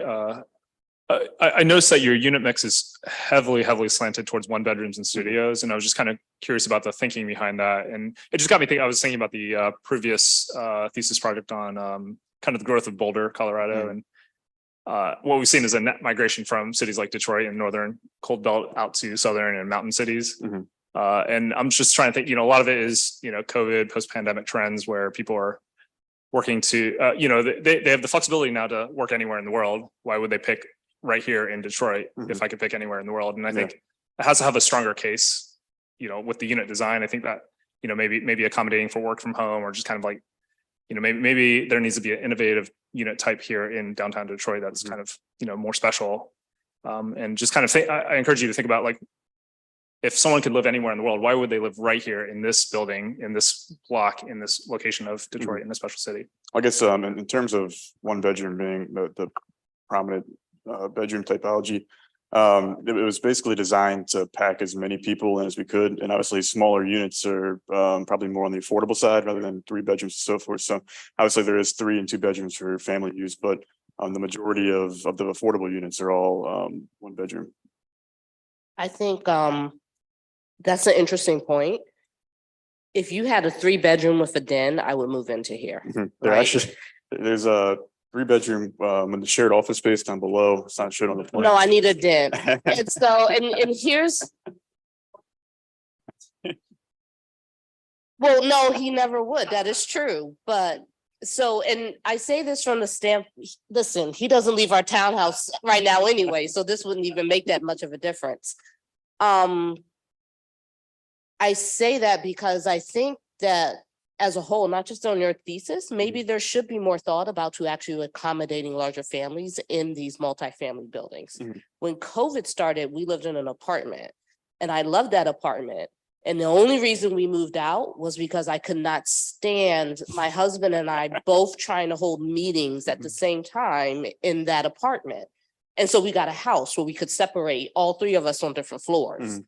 But if you accommodated like that bigger family unit that would allow me to use the 3rd bedroom for my office and he could have the den for his office, then I would totally move into a building like this, right? Because then my 13-year-old, I can say, go downstairs, find somebody to play with, leave me alone. Which is not something that I get in a suburban environment. So I think there's a lot of really interesting things that you're starting to touch on in your approach.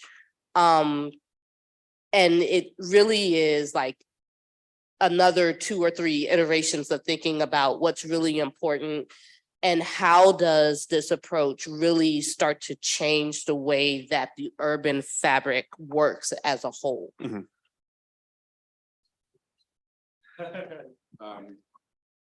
So that really is thought provoking, because I kept looking at your typical residential floor and thinking that's a typical residential floor, and maybe you should do something more innovative with that, where you take some of this amenity space and actually distribute it across the building. Each floor might have a place to a little conference room or someplace to do a Zoom call or someplace with a view or whatever, that there might be common space. The other thing is about these kinds of buildings, and I mentioned the kind of lobby, sky lobby with a roof, but you also have the top roof too, which you haven't done anything with. The top roof I set aside for I forget the name of the company, but they basically come in, they plant their own vegetables and pay you to garden the top of the roof. So that it would be a publicly accessible garden up there? It would be private. Yeah, I think that's a mistake. I think that, this building's gonna have wonderful views. They're gonna want to use the roof. And that's another community space. You again, you have this very rich amount of amenities. Which I think is a sort of arms race in these buildings, and it's getting a little ridiculous with the dogs and the dog washing and all of that. But I think that it would be interesting to have a building where those things are actually more distributed through the building than all in one place. I have a question for Callie, the housing expert among us, affordable housing and housing finance.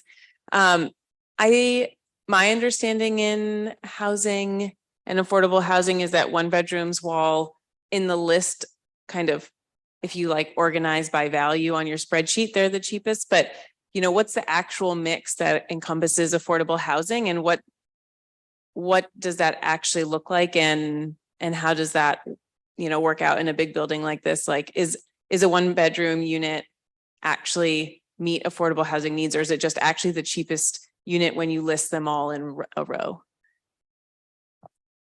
I think it's a good question. So it's definitely, you know, the cheapest by rent per month, by virtue of bedroom size. But when we think about affordable, we have to ask the like for who or for whom, and it's who, you know, what's affordable for me is whatever is 30% of my monthly income, and renting a one bedroom, you know, in a kind of primo location is almost never affordable for someone who's a single, or, you know, maybe a couple. And we just have so drastically underbuilt the 2-3 bedroom units in this country. Like, that is actually the impetus of our housing crisis, right? The starter homes, people called starter homes, they never leave them because you can't afford the next step up. So I think this conversation about 2 or 3 bedroom units and having family, you know, having this be more oriented toward families is really interesting because, well, one, there's an ownership typology there where, well, in Detroit, we've torn down a ton of single family homes. So that's like a you know, piece of the fabric that's gone and not getting rebuilt. It's, you know, the population is also gone, right? So how do you get more 2 and 3 bedroom units, especially because you're being thoughtful with how you design them and, you know, utilizing space so well. I don't know what the footprint would be. What's the square footage you've got for like your one bedroom? About 600. About 600 for a one bedroom. Yeah. Yeah. So you can do that in a pretty condensed way. And I just like the idea of this being more centered around families or young families, people that just want conveniences, and it's easy to bring a stroller and you don't have to pack it in a car and like, you know, lug your stroller around on sidewalks that haven't really been, you know, fixed in a while. So anyway, I think that's provocative. Not what I'm saying, but what they're saying.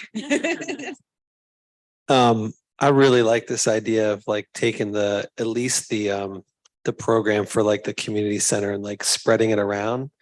Like, I could imagine like having, you know, like, okay, I'm going to go to the yoga class on like floor 32, or and 32 and 33 are connected by a double height yoga space or whatever. And like, if you like mixed it up, then all of a sudden like the facade, the kind of repetition of the facade would change. There'd be this kind of unique relationship between, and then I can imagine you taking the track out and like removing like a whole level of stuff and like having the track run through the middle of it. So just this idea, and then that would, I think one thing I kept thinking about is like live, learn, work, walk. Like, well, like you said, it's really more like ride an elevator. It's like live, learn, work, ride an elevator. But so like if every floor had a 2-story space that was connected and then it flipped and then it was connected below, you know, you can imagine people kind of walking up the building in ways that if they never left, they'd still get all their steps in, you know. They're connecting from building to building to go to their community. Now you're getting- Scooters, yes. Everyone has a little scooter.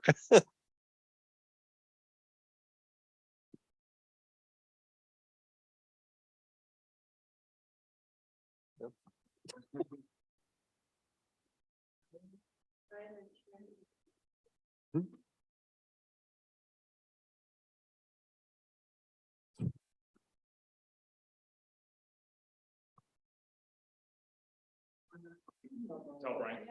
Brian, do you want to say anything, Brian Kelly? Sure. So I just think that Chase approached this project with a lot of professional experience and a lot of competence in manipulating a complex program, looking at relationships between a variety of different kinds of uses and how they might work together. I think one of the two things that come to mind in this, that it's sort of like project we saw earlier on in Boulder, in that the claims of trying to make a vibrant mixed income, mixed use community might have been better served for Chase had he been in the dual degree program with real estate. I find myself doing real estate commercials here today, but I do think that there's a component of this that would benefit from a more clear-eyed pro forma that this could be tested against several times. The other thing is, and this is something I mentioned in Miguel's project earlier on, is that being able to be directly engaged in the site, particularly when it's not your hometown and it's not nearby, is really important. And I do think that Chase could have benefited a lot more from actually going to Detroit, spending time in Detroit, interrogating people in Detroit, but importantly, understanding with the boots on the ground what is all in this area of Detroit that's around him. Yeah, you can look on a map. It kind of reminds me of my early experiences as an intern architect working in Chicago at SOM, when we would be doing projects in Bahrain or in Saudi Arabia. And 90% of the people that were working on the project had never been to the place. And so we were just sort of exporting our Chicago ideas to those places without even really knowing the place. And I think that there was a comment, I think, that was made, maybe Christina made it early on, about the notion of there's so much packed into this building, I'd never leave it. And I wonder if with all the stuff packed into here, if we had thought about triangulating some of this program up and down that boulevard that runs up to the circus, and triangulating with other uses and other activities around to create a more complete neighborhood out of this, might have been a way to put the program on a diet, as some people had suggested. Maybe make the program a little less aggressive. The program wouldn't have to do everything. It wouldn't be like the old vaudeville guy standing on the stage spinning 100 plates at once, but rather maybe a vaudeville guy that's juggling an axe, a chainsaw, and a bowling ball. And I just think that might have actually helped by having a better boots on the ground understanding. And I know that wasn't in the cards for this, but I just say that as a sort of caveat moving forward. Look, I got to say, there's something else the jury needs to know too. About 3 weeks ago, I was in Italy, and I got back from Italy, and Chase had a look on his face that was like not describable. And Revit failed, and it ate his building. And so for the past 3 weeks, we've been doing a kind of recovery here. Luckily, he had some things back on Google Drive, but the main part that he was working with had just sort of disappeared on him and couldn't get restored. So he's built this back together again in 3 weeks, based on plots he had done, based on a lot of other things. This is a guy with a lot of guts and courage, and he just moved forward and he said, "Damn the torpedoes! I'm going to make a building, and I'm going to present. I'm going to get the heck out of Dodge." So I got to give Chase the credit for doing that, and I want to congratulate him. It's been a pleasure working with you, Chase. You've basically stood up to just about every challenge you had, and did a very professional, able job on it. Thank you. Thank you, Professor. Okay, you, guys. congratulations. We're going to take a 5-minute break, and we'll end here. I know I said 2 more presentations earlier, but I'm just on autopilot of saying the same thing over and over every day. So we actually have only 1 more presentation. It'll be on this side. This side. Actually, no, yeah, it's on this side. So we're going to take a 5-minute break, and we'll be back on this side when we flip the boards.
Okay.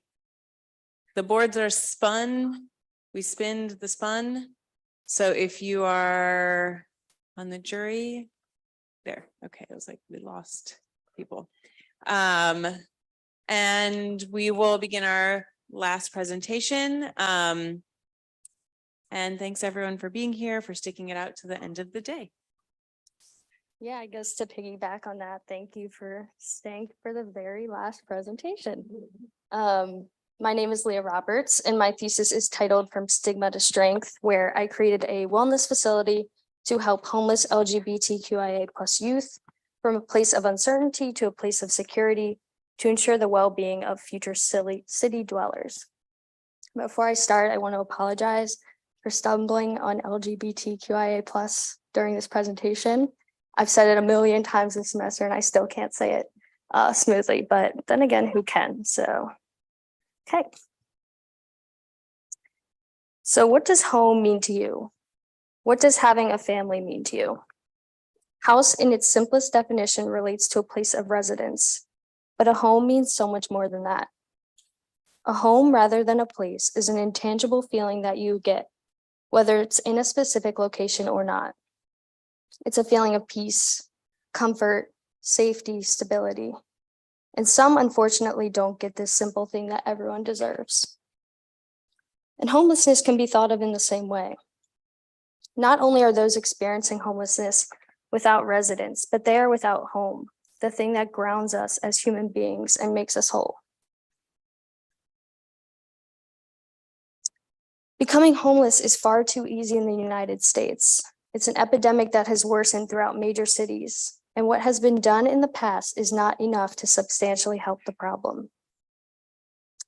There's an extreme misconception that homelessness is caused and continues because of an utter laziness or substance abuse problem, when in reality, so many Americans are on the financial brink of homelessness every single day.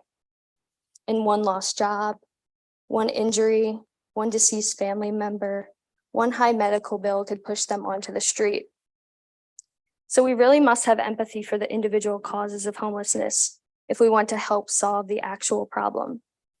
And perhaps a way to tackle the problem is starting with our youth. Youth aged 18 to 25 have a 1 in 10 chance of becoming homeless. LGBTQIA+ young adults experience homelessness at more than twice the rate of their peers. Among youth experiencing homelessness, LGBTQIA+ youth reported higher rates of trauma and adversity, including twice the rate of early death. So not only are these youth experiencing the stigma and struggles of homelessness, but they're dealing with the stigma of being LGBTQIA+ and homeless. And homelessness in this community goes far beyond coming out and not being accepted. These are our friends, our family, our classmates that are being ostracized from their families, homes, and communities because of their sexual orientation or gender identity. These are our friends, our family, our classmates that are exposed to discrimination and stigma within and outside of their own blood relatives, that are homeless and being forced to have sex and exchange sex for basic needs, that are emotionally and verbally abused, that are physically harmed by others and by themselves. These are people who just need safety, security, privacy, and community. They need a family and they need a home. They need a place where they can transition from a place of stigma to a place of strength. So moving on to the site. The site I've chosen is situated between Howard University and U Street corridor of Washington, D.C. I'm sure some of you are familiar with the site. I know Christina is. And I chose this site because of the rich culture, art, and general acceptance and openness in the area. And the only buildings on the site are abandoned, or at least appear to be abandoned, and a McDonald's. So sorry for everyone who loves the McDonald's. And the site is about 270,000 square feet, large enough for a small scale urban design intervention, and surrounded by Georgia Avenue, W Street, Berry Place, and 8th Street. So a benefit to choosing this site is that it creates a public-private partnership with Howard University.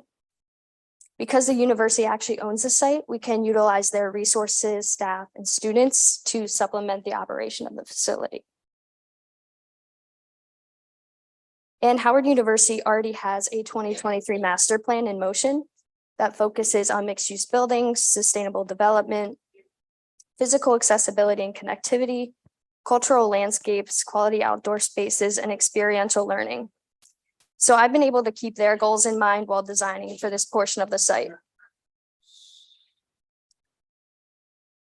And besides partnering with Howard staff and students in the intended program, perhaps local homeless and LGBTQIA+ nonprofits could use the facilities for their operations, such as an open kitchen to come in and serve those who are in need of food, or operating the temporary shelter or the transitional housing.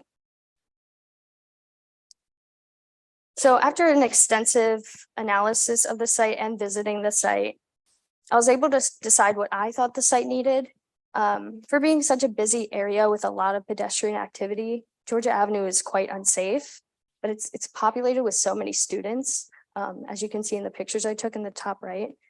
So I felt there was a need to create a setback from Georgia Avenue to create a safer and more pedestrian-friendly urban thoroughfare that included retail at the ground floor, because the retail on the site is currently heavily populated, just for a more enjoyable experience. And I also carried Bryant Street and W Street through the site for further connectivity. And after considering the university and the surrounding area's needs, I was able to locate the area of the site for the thesis on the northernmost part, the wellness facility called Haven, that provides housing, rehabilitation, and education. The area of the site designated to a university creativity building and green space is in the middle of the site for its connection back to the existing campus green space, furthering the connection to Howard University.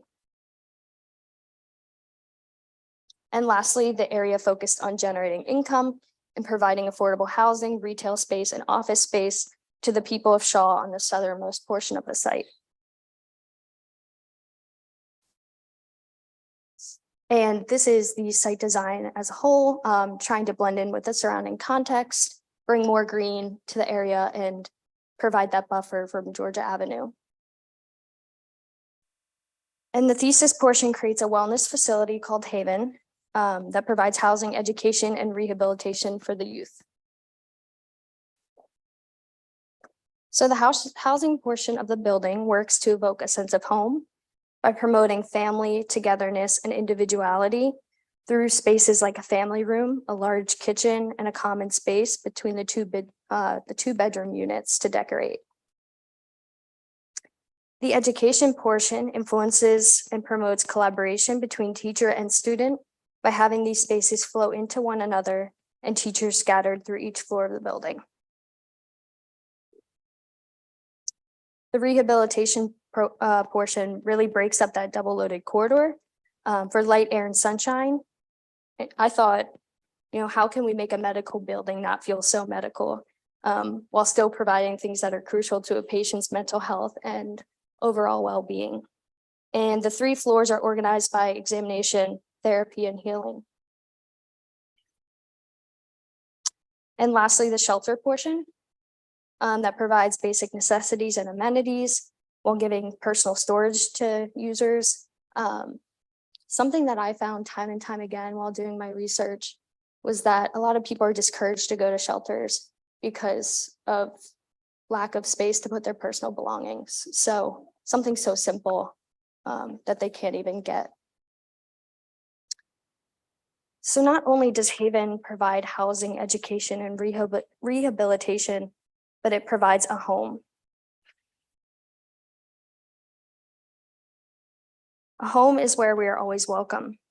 Haven will never fail to make those feel welcome and wanted, embracing the individuality and uniqueness of its occupants. A home is where we find comfort and safety. Haven not only provides physical safety with its enclosed walls and contained outdoor spaces, but it also provides comfort and a chosen family that makes it a place that those can retreat to when times are tough and peace within oneself needs to be restored. A home is where we put down our roots. Haven is where the individual can begin a new life full of possibilities, whether it's recovering from physical disabilities, drug or alcohol addictions, mental health struggles in the rehabilitation component, or continuing education to receive a GED, higher education, trade license, leadership and business practice in the education component. A home is where our dreams become reality. Haven is where the individual can imagine the possibilities that lie ahead, and this is where their future begins. They're able to use the facility to create the life that they imagine for themselves. The wellness facility provides spaces and moments that can change a person's life and provide the things that they were previously missing. Security spaces like classrooms and collaboration space to secure a better and brighter future.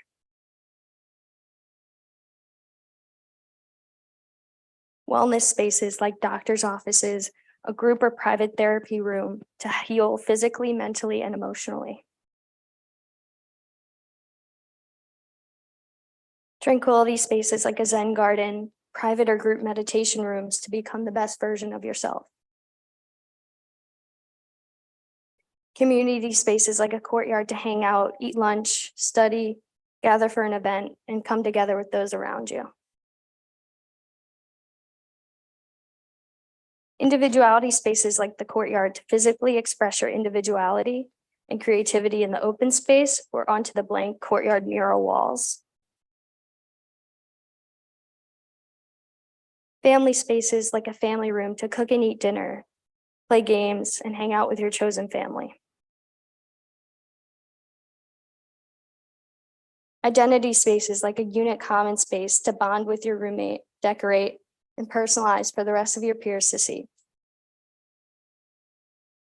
And privacy spaces like the 2-bedroom units with individual rooms to make your own and feel safe in your own space. Haven is a new beginning, a chosen family, a place that provides the intangible feeling of home. Thank you. Opening the floor to comments.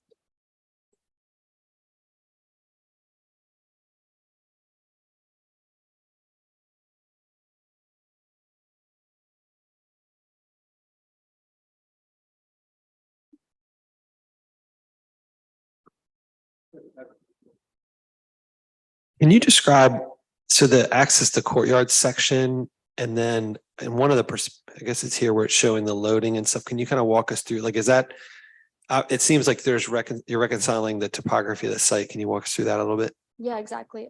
So I wanted the courtyard to feel contained for safety purposes, which kind of worked out perfectly on the site because there is a 10-foot slope from the right side to the left of the section perspective. So that allowed the education portion to start a grade lower, but also allowed for loading and parking underneath. Is the higher side on the northern side, like on the Berry Yes. Place side? Okay. Yep. Yeah, that hill was brutal. Yeah, I know there's. Yeah. So I'd like to commend you. This is the first site plan today I've seen where it's really clear, like the kind of the texture of the urbanism, kind of the street grid, the hierarchy of the different buildings. It's very well illustrated. It gives me a good understanding of kind of the site and its context, its role within the city, the different urban elements. And I think a lot of your classmates can kind of learn from what you've done here. I really want to commend you on that because I've been looking for that all day. It has been a common theme, I think, and this is kind of the first time I've seen it where it's really well depicted. I really like the site selection overall. I do pass through this area of the city often, and it reminds me of it's a very transitional area in general. You have even the topography is transitional. You have kind of the high point, the high point of the city transitioning down to kind of Florida Avenue, kind of the commercial character of, you know, downtown DC as it goes into more residential neighborhoods. The zoning changes. You have university. You didn't mention it, but you have Cardozo High School to the to the west here, which is, you know, a lot of these, I would imagine a lot of the youth population are going to the high school, and it's great that's right there. So it's kind of, you know, it's a transitional kind of site in general, and I think it's well chosen kind of, and I think this diagram really kind of speaks to kind of a lot of different factors being in confluence here. So I want to commend you on kind of site selection and also the urban study.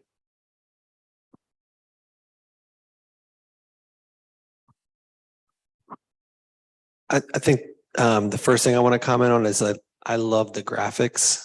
I love and it's not just the kind of, I mean, the color is awesome.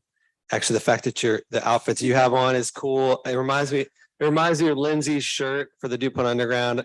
Many of you don't know, but she wore a shirt that matched the like temple or the fabrics that she had in the DuPont Underground exhibit. So like, you know, I love that, the kind of connection there. But yeah, absolutely. I mean, I mean, you could definitely be a graphic designer, like the Strength logo and the Haven logo. Like there's so much, and I love the courtyard with the kind of, you know, the drawings on it. Thank you. So Everything. yeah, I mean, it's awesome. And like, even just the way, like, there's also the kind of, I don't think iconography is the right word, but like the way that you have like the red box, and then the red box relates to the other drawing. There's the representation here is very clear. The line weights are clear. The site plan is clear. The organization, this big section, which is really trying to get at the heart of the matter. So I really want to commend you on the graphic quality of it.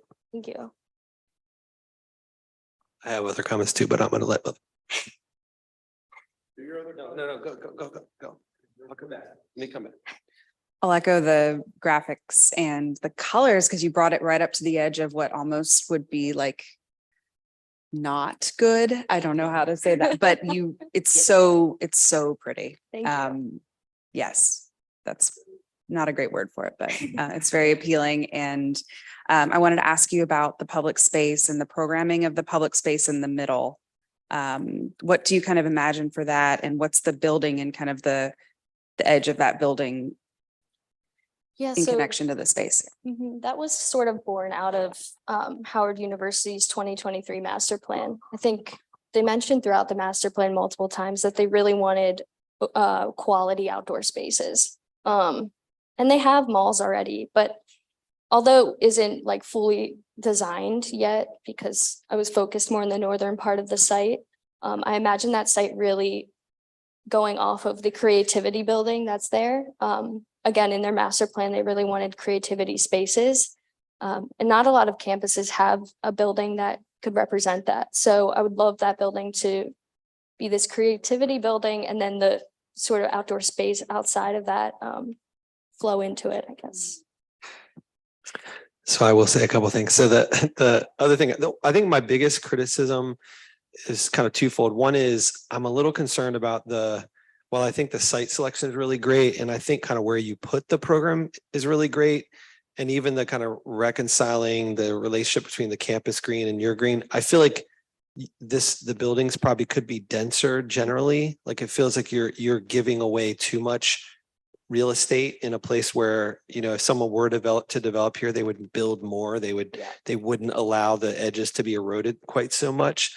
So I think that's just a general comment. The other comment is, I feel a little bit like the strength of the courtyard and the strength of the kind of red box, and the red box being, you know, being a room. Like I feel like you could have done, and I see a little bit of it coming into the facades where you have like the kind of blue band and the purple band. And I really want to see this thing like express itself on the exterior more. There's actually, I think it's John Ronan in Chicago. There's like a beautiful affordable housing project that he did that's like it's just a rectangle. What I want to say is I don't think this is a building that needs a bunch of moves. So I think the restraint of the kind of rectilinear quality of it is great. But in that project, the building is essentially all white, and then it has these like balconies where the balconies are pink and green, blue, and I'll try to find it to make sure it's the right one. But I feel like you could have taken this like beautiful graphic quality should show up on the outside of the building, and kind of, you know, suggest a little bit of the magic that's inside. Yeah, thank you. I appreciate that. I went back and forth about that for so long because, there's this consequence of, are you further stigmatizing a group by making this really cool looking building on the outside? It was something me and my chair, Dan Curry, talked about for so long. And at the end of the day, it was match the surrounding context to avoid, larger problems of gentrification and things like that. But that was definitely a conversation we had for a while. Leah, I think it'd be useful, given that diagram in the upper right where you have housing, retail, office, therapy and education, to just take us on this board over here and how people move through the building, to how each of those things function and how they sort it out, because it's a pretty complicated program nut you have here. And I think it'd be useful to understand, how it works and how people move. Understand the building. What's that? I guess I'll come over here. So each building has its own unique circulation. Oh, I'm sorry. Each building has its own unique circulation, but they all are connected in some way. But also for safety and security purposes, I had to separate some of the two. For example, the shelter and the housing component. There is a lot of abuse within the homeless community, so it was really important to keep them separate, but having connecting elements. And one of the biggest connecting elements is the courtyard. So all of them have access to the courtyard, but there's also a space between the shelter portion and the therapy portion, a winter garden, that sort of connects them as well. So all of them have access to that. But can you be a little bit more specific? Like, do they all come in the same front door? How do they sort? Do they have their own vertical circulation? If on the different uses of the building, how do I get there? Yep, I can talk about each one. So the education comes in on the southern side. This is the main entry. The retail space has a lobby that they enter through that. It's for the retail owners mostly, but also individuals to come into the back corridor. For the education space, do they have their own elevator? Yes, so each portion of the building has two means of egress. And then the housing component is entered from the northern side off of Berry Place. Yep, exactly. They each have their own thing, but they can look into the courtyard. Mhm. And they can all go into the courtyard, each component will go into the courtyard. Yes. Yep, so they all have their own layout, their own, sorry, I'm trying to listen and talk. They all have their own circulation, but they're all connected by that courtyard.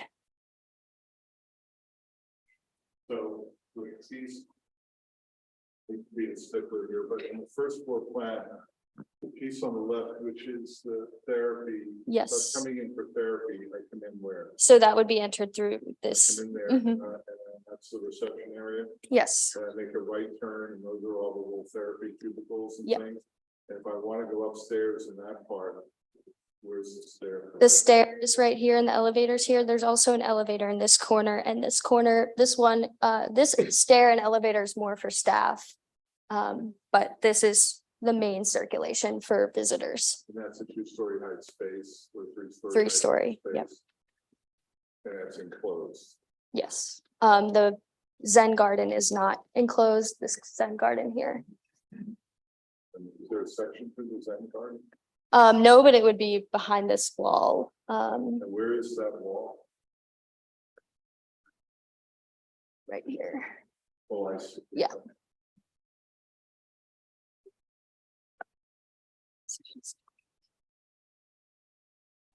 So everybody can walk around the courtyard on the 3rd floor, Mhm. and there's a piece of it on the 4th floor. No, not on the 4th floor. It's, your graphics are a little bit light. Oh, yeah, It's a the little plans light. are, yep. Mhm. It's there, I think. But a little challenging to see. Especially when you get old about that. So. I thought you had a microphone, but you don't. He's just naturally that loud. Yeah, so I think Matt, it took me a while to figure out what Matt just was talking about, which is that the 4 parts of the program are effectively divided into 4 buildings. And why did you do that? I think mostly for safety purposes, but it kind of was born out of this idea that we're creating like a neighborhood almost of these buildings that are still attached. Yeah, I think that's actually pretty interesting. I don't, it's not what I would do, but I think it's interesting. The thing that I really question here is about, so, the organization of the plan is really very simple and straightforward. And, if you want to do this thing where you have 4 different programs in 4 different buildings, that's your prerogative. But I think there's some things about that don't really work. And it actually has to do with a section of the courtyard. I think the ground of the courtyard is at the wrong level. I think the ground should actually be at the 3rd floor, and that should be the courtyard, and the things are around that. And then the retail would be much deeper and able to work, because the way that you have it now, it just doesn't work. The other thing is that retail doesn't work. Yeah.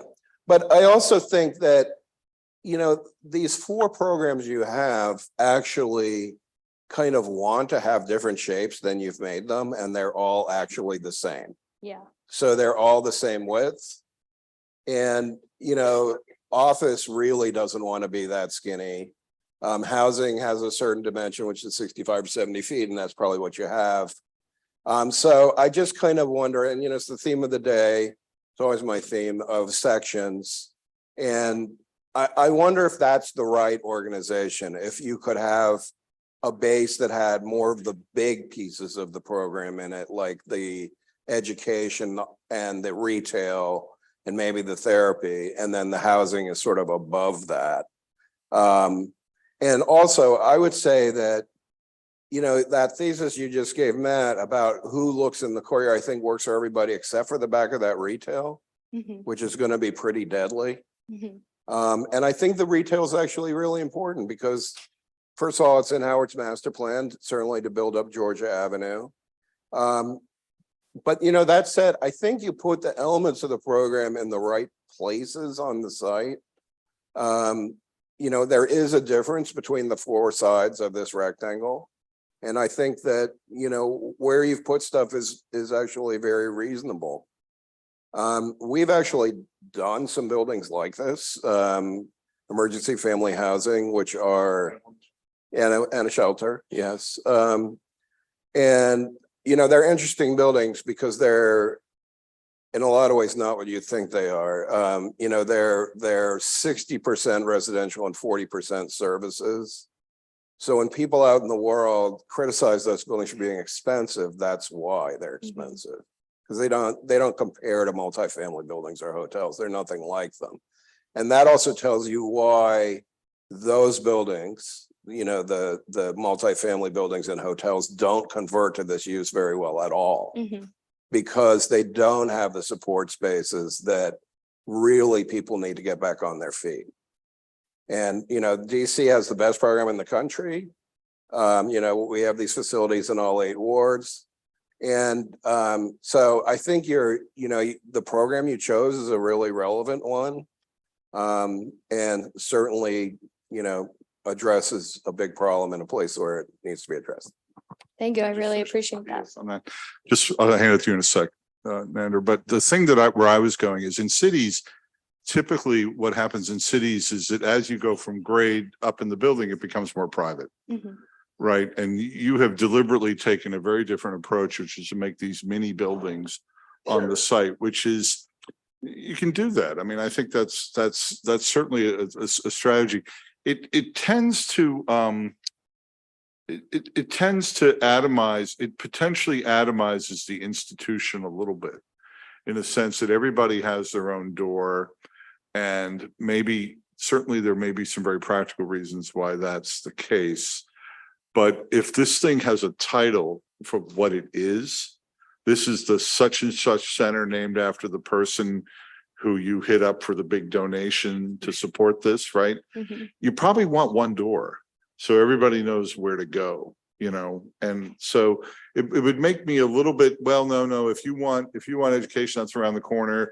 And if you want retail, you want therapy, that's over here. And more typically in cities, you go in the door and then it sorts vertically. And the more private stuff like housing would be at the top, and maybe there would be a separate sort of entry for folks who need security and things like that. But it presents certain problems of just sort of the image of the institution and how it all works as an institution Mhm. a little bit. Now you've tried to supersede that with the courtyard, which I think is a reasonable strategy. I think what Ralph's suggesting, to push the courtyard up so you would have actually a public level almost in the middle of the building, like at the second or third floor, where that would read as the main level. Mhm. So you go in and you go up to that, it makes the courtyard even more private, which may in fact serve your interests. Yeah, that's a really interesting idea. So I feel a little bit like they set you up. And only in the sense that I'm on this street like all the time. Yeah. But also my mother-in-law runs a shelter for LGBTQAI plus youth. Okay, so I've been sitting here kind of marinating in everything that you're saying and trying to let everybody else talk Okay. so I could limit kind of what's about to come out of my mouth. Okay. Okay. So I agree that I think you have picked a really good site for this. When I first sat down and you started talking about your program, I'm like, why is this here? Mhm. But the more you talked, the more I understood and the more I bought into what you were saying. I do think that there is a good opportunity for this kind of public-private partnership to happen. You're right by the hospital center, you're right by the dentistry department, you are right there by the social work department, like it's all right there. And this is an area that could benefit from some development and improvement, right? I think also the fact that you're looking at a program that is requiring or including some housing in it is a positive. I think it's another one that could support this public-private partnership Mhm. because I know that Howard University has a severe housing shortage Mhm. to the point that they have a lot of their students live down here on Yep. Route 1 and are taking buses up to Howard every day, right? And so this provides maybe an opportunity where that partnership could Mhm. start to solve multiple problems at once. I agree that your architecture really kind of fits into the context of the environment that you're going into it, right? When I sat down, I'm like, what building is that? And then I'm like, oh, it's your new building. Mhm. It definitely fits the vernacular of what you see on the campus and all the other buildings around there. I wonder if it almost is a little bit too much like the Mhm. campus and could benefit from some not major moves, but slight moves to allow it to stand apart. Mhm. Where I am struggling is your kind of application of the program, specifically where it relates to the housing of the youth Mhm. that you're trying to accommodate. And part of that is something you briefly touched on, where you said you guys have talked about this idea of, are you further stigmatizing the group by condensing them into one area? Mhm. But the other part of it is, and you started your conversation about talking about the idea of creating a home for these youth, right? So it's not just about getting them off the street, but it's also about allowing them to develop a sense of ownership, a sense of pride, a sense of community, a sense of support, in addition to having somewhere to live and access to services. And I think that's an excellent approach that to me translates into maybe a smaller housing typology than the more institutional setting your design is currently setting up. Mhm. And so in my mind, what I really want to see is that those housing components, which I think are right in saying people get their own space. Mhm. I'm encouraging them to personalize it, to decorate it, to take ownership of that space. But do those actually get sprinkled throughout your development as little residential pods for these youth? And do your services get sprinkled throughout the development? And so it's not creating a situation where the community that you are trying to serve Mhm. is relegated to one building where they kind of go in Yeah. and don't come out, and they're not seen by the community, Yeah. right? It's a similar problem or situation to the previous one where it's like encourage these residents to come out and interact with the community as a whole, as Mhm. part of your process. And I think that also would have tied more strongly into your stated goal of wanting to create a sense of home for these users. So there's a lot that I love here. And I really love your graphics. Thank you. I support all the color. I agree. You went right up to the line of being too much, but didn't cross it. I just think that thinking about this as maybe smaller components that are then connected to larger services and infrastructure that's nearby and is tied in, but isn't necessarily lockstep, you know, as Yeah. one unit, may be an interesting kind of thing to explore as you move forward. Yeah, I really appreciate that comment, and we've thought about this as well. I think for us, how to make this housing feel smaller is where the family rooms and the kitchens came in to play. But I really do like that modular approach. I think that would be a really cool idea. Oh, did you have? Just one quick, Ralph mentioned, we worked on a shelter just 4 blocks away to the west, and it was really insightful to kind of talk to the community and the users. And some of the feedback that we received from the community was they really appreciated like simple rooms, like, you know, their lives are complicated. And I think having, you know, we had oversized windows looking out at nature, very neutral colors in the rooms themselves. We did provide a kitchenette, which I thought, you know, it kind of feels like home. You know, if you don't have Exactly. kind of a little bit of private kitchen space, I think that is helpful to kind of make you feel like this is your space, your personal space. You can kind of spend time here. So I think like simplicity in the interiors and kind of a calms, and you touched on that with your tranquility, individuality. I think that is helpful. And the other feedback we heard was one of our most used space, especially in the women's shelter, was we had a 5th floor sky garden, kind of like a rooftop garden, and it is really well used. Like just people spend days, if not weeks, lots of times up there, just kind of, you know, just kind of observing the city and the flow of the city throughout the day. And that was something really appreciated by the users. Thank you. I'll hand it to you in a sec, Renee. One thing, Christina, that is a challenge for what you're suggesting in terms of separating the housing is that, in my experience in these things, there is support needed for people living in the housing.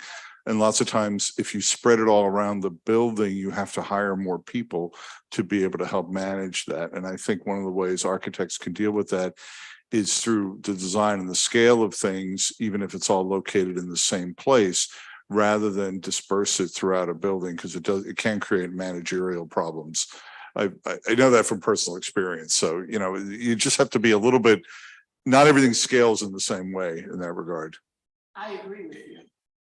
But my thought process is that similar struggles in terms of holding enough staff to appropriately staff these facilities can exist on a large institutional scale too, right? And so it may be that you can't have 5 or 6 of them to start.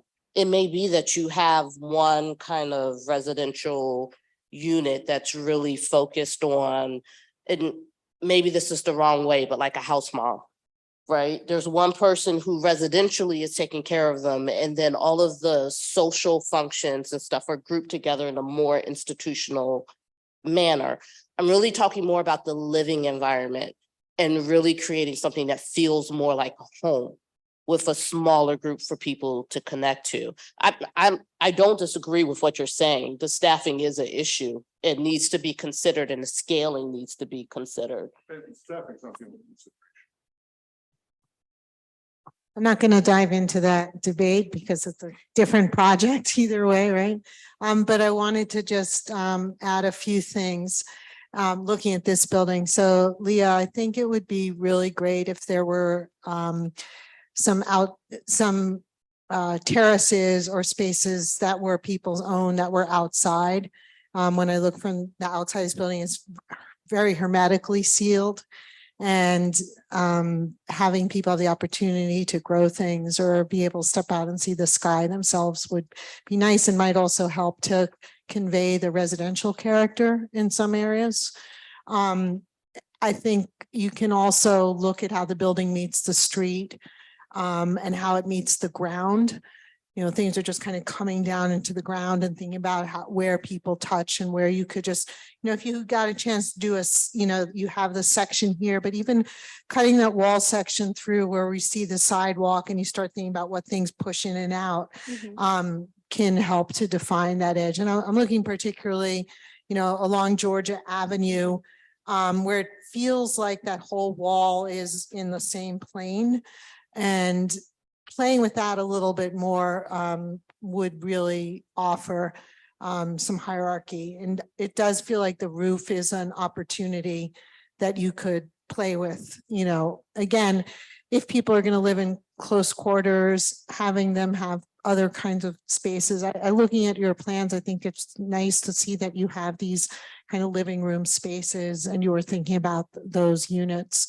I do wonder a bit whether it could be more architectural, the integration of the color in the building, as opposed to kind of two murals added on. And people were handing around in a really nice example where, and I think about Susan Reddig's work, where the color is really more part of the architecture itself and not added on as, you know, an artist adds this to the work. And that may be different inside the courtyard. So that those kind of larger scale moves at the scale of the materials and the color and also sort of the rhythm. I do see you have, you know, you are using some blue, maybe it's spandrel glass and then a purple there, but I think you could work more in that in developing the building. And I'd say just because the context isn't great in terms of the buildings around it, I think you can elevate that, right? I think, you know, there's a, you know, it's like, let's bring this up a little bit. And so that's where I would, you know, if you had a chance to dress this guy up or this girl up or this person up or they up in different, you know, outfit, what would that look like? And you clearly spent a lot of attention to the interior. And I'd love to see, you know, you taking that more to the exterior and the public face of the building. Yeah, I think that's exactly right. I think next phase would be pushing and pulling the exterior and playing with the architectural elements and color. But yeah. How light is coming into the space.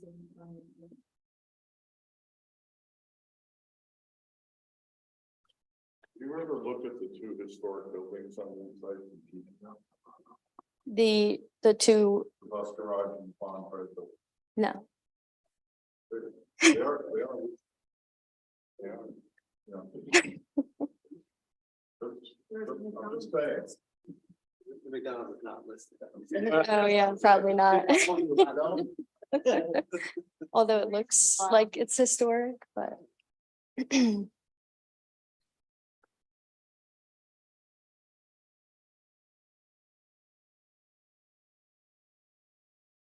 I guess maybe there's some compromise between Christina and Matt's vision. Maybe there is a sort of headquarters, and then maybe as the, you know, as the neighborhood develops, there could be some satellite housing.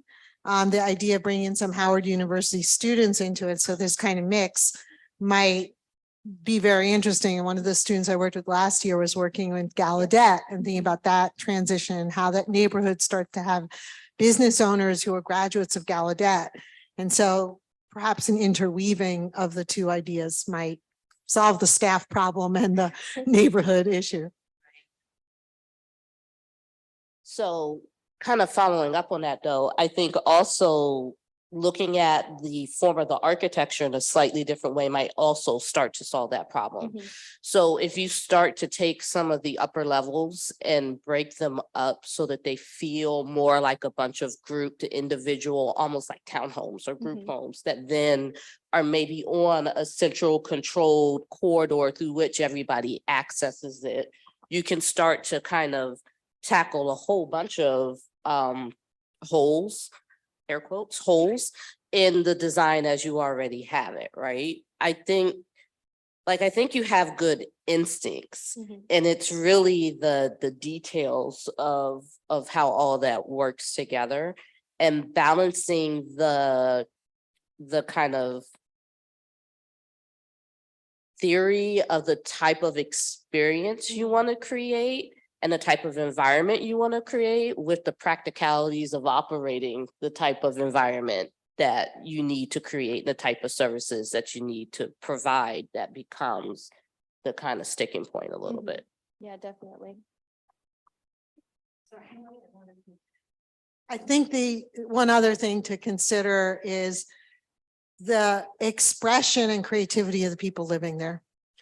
And that it's not only about protection, but it's also what are the opportunities for folks there to have a chance to be giving back into the community, to be doing their thing, to, you know, that it's not all about wrapping your arms around protecting. Because when people also get that safe space, they can more be themselves. And then I can imagine this is, you know, there'd be a lot of energy coming out of the space too. And so what spaces have you offered for that, right? There's a lot of services and that, but I wonder, could there be the other kinds of things that give space for people to be themselves and to be creators, you know, in their own rights? Yeah, I think that's something I definitely struggled with. Like the idea you mentioned earlier with the terraces, safety was just, I felt was holding me back. Yeah. Was holding me back in a way. But I was constantly thinking of the consequences. So yeah, it was a push and pull. So putting my historic preservationist hat on for a moment here, were you to propose this in demolishing the bus garage and the Bond Bread building, you could demolish them. But what you would have to do is you would have to first go to the HPRB, and the HPRB would reject you. And because you're demolishing parts of a contributing building in a historic district. And then you would have to go to the mayor's agent on historic preservation and make a presentation that the merits of what you're proposing outweigh the benefits of preserving the buildings that are there. There's a project of special merit that you would have to demonstrate to do that, right? And I think one of the things I look at here, I wonder, you know, intellectually, I've been sitting here thinking, well, how would you do that in this project? And in actual fact, you could have kept the bus garage and the Bond Bread building and just developed your building on the site south of the baseball field, and everybody would have been happy. You know, it would have been fine. You know, now maybe in doing those 3 blocks, it led you to a kind of party that drove the project forward. And sometimes it's possible when that happens, you step back and say, okay, now what do I have? And what else could I preserve here? Because those, particularly the bus garage building, which will be redeveloped by 5 Squares in Edens, a project I didn't win, by the way, I was very upset about, but nonetheless, yeah, well, but it would be interesting to see that. Now, having said that, the other thing I think you'd want to do there, and I don't know if that is in the district or not, it might be your site, but you'd want to demonstrate that your building has compatibility with the historic district. Let's assume for a second that it is, right? Yeah. So one of the arguments you might start to make is, how do I begin to talk about this building as compatible with the historic district that's there? And what I see in that elevation, Leah, is something that looks a little bit like some of the hotels I pass on the interstate, you know, and what you would want, if you looked at the Bond Bread building, which is a really fantastic kind of Art Deco old bread factory, right? The head house piece is still there. It has a beautiful verticality, and you could take some of the ideas Renee was putting out there about stepping the roof back or putting residential up there and playing off the massing of the Bond Bread building in a way that would make your project very compatible with the character of other stuff that's in that area. And that would be really worth thinking about as you go forward, because right now it looks to me like it could be almost anywhere in a lot of different places. But that specific site has some very, very salient features that you want to, like what's his name? Who did the Atlantic Plumbing building, Ralph. Yeah, Ajami did a really interesting That's takeoff right. on industrial architecture with that building. Yeah. And there's a lot of industrial architecture in that area. And I think where I would push that building is towards some of that, Yeah. either the Braun Bread building or some of the more industrial stuff there. So it does seem like it didn't just land there from some interchange on the Jersey Turnpike, Yeah. that it really had that kind of robust character to do that, Yeah, I definitely agree. I think it was so focused on the interior that next Yeah, phase and would be the exterior. that's your killer drawing right there, your section. Mhm. That's what if there's one drawing to say, well, that's what the idea is about, it's probably that section. That's it. You spent the most time on. But if it's the drawing, the piece of the building that we're going to experience the most, it's that up there. Yeah. Mhm. So. Yeah, there are some really interesting buildings that tie in that traditional brick, but also the industrial look that I was looking at throughout the process. It just never got there.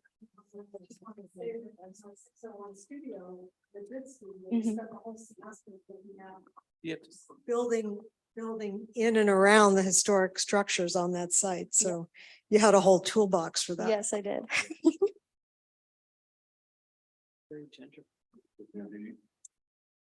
Yeah, I was just gonna say too that, I was talking about like the use of color on the exterior and things, and one way to do both, like, and I appreciated your comment of like saying, well, maybe we don't want to advertise on the exterior exactly what this is, like, so I think you could have bridged that gap. So this idea that the exterior is more specifically related to the context, and that maybe this interior thing takes on a wholly different cloth, the inside doesn't have any brick and it's like beautiful and colorful and strange and different. And then because of the way your mass works, maybe that peaks out a little bit, you get to see a little bit. It was making me think of, there's a Narian Hu project that was like an really old building where the exterior is like, it looks like it's kind of falling apart. And then the building was the new stuff is kind of slipped into it. So the exterior feels old, but the inside is just this white courtyard, just beautiful, like perfect white with like these kind of metal kind of pieces that like frame the windows and things. So like, again, this idea that the exterior and the interior of the kind of space you get to, if you get to live in this space is so different. I think that could be a really powerful, rich way of resolving it as well. It's a really interesting idea. Thank you. Yeah. So one more random thing. Now that in my mind, I've expanded your program to like encompass all 3 blocks and not just the 1 block that you started with, I really kind of want you to bring some thought down to how it connects to this portion of U Street right here, because it's very friendly to the community that you're trying to serve. And in my mind, that goes beyond just saying, I want to locate you in this one building, but I want to give you a safe place and safe environment where you can exist both in like a cocooned isolation of protection, but also within the larger community and always feel kind of welcomed, involved, and accommodated. Yeah, definitely.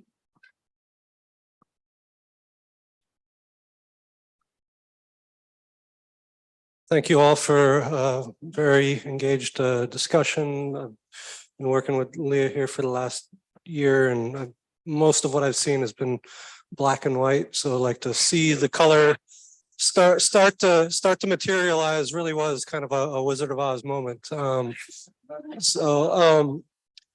Leah's been wrestling with really challenging site, very challenging topics, and I know while this brings a close to your thesis, I'm sure this is only the beginning of how you continue to investigate how the ideas of space and place really can contribute to a sense of identity, community, ideas of home and comfort. And so I just want to commend you on really going after the difficult and challenging topics. I think that's one of the things that I just gives me so much faith in the future of our profession, is that Leah and her generation really, they aren't afraid to take on those big challenges. So again, thank you for being the closer today, and thank you all for hanging around and participating in the discussion. Congratulations. Okay, I just have. Okay, a few closing remarks. Congratulations to all the thesis students, first of all. I want to thank the jury, but first I want to thank the other people who have been here every day working, Fabian and Kenny. So thank you. That's you, Kenny. Only I can see him and Ralph can see him, but they've been here every day. Every day, early in the morning to get the whole kind of scene set up, and in like, a presenter's most nervous moments they're making sure the presentation is right, that the slides advance, and they really help us out. Thank you to our jury, Ralph, Nandor, Christina, Callie, and Alec, and Corey earlier, and Stefano earlier for sharing a whole day with us to just talk about ideas. It's pretty powerful. And thanks to the faculty chairs and all the students that have been here participating as well. Brian, I see you're unmuted there. Your turn. Yeah, I want to underscore the thanks to the folks at TSC for helping us out with this. I know this is a huge, difficult project for them to put together, but in instances like this where, on Sunday you test positive for COVID, I would not have been able to participate at all. And I also do want to thank Lindsay for being ever so gracious in dealing with the fact that I'm not there with her pulling the cart. I feel bad about that. I can assure you, Lindsay, I was pulling another cart, and that other cart is finished, so that you can rest assured that I've done some good while you've been there in front of everyone. I think this thesis program is remarkable. You never know what it's going to be until the last minute. A lot of times, Lindsay and I would give each other looks about projects and kind of go, we don't know what's going to happen. And it's always amazing how the students do rally. So I want to thank the reviewers as well for coming here today, spending time with us the past couple of days for some of you. It's really a great benefit to the students and great benefit to the faculty as well. Thank you. Great. Well, one last round of applause for the students. Congratulations. It's a real accomplishment. And with that, we'll close. Faculty will meet in, let's call it 10, 15 minutes in the conference room. And otherwise have a wonderful, I was going to say weekend, but it's Wednesday. Congratulations, students. Appreciate your time.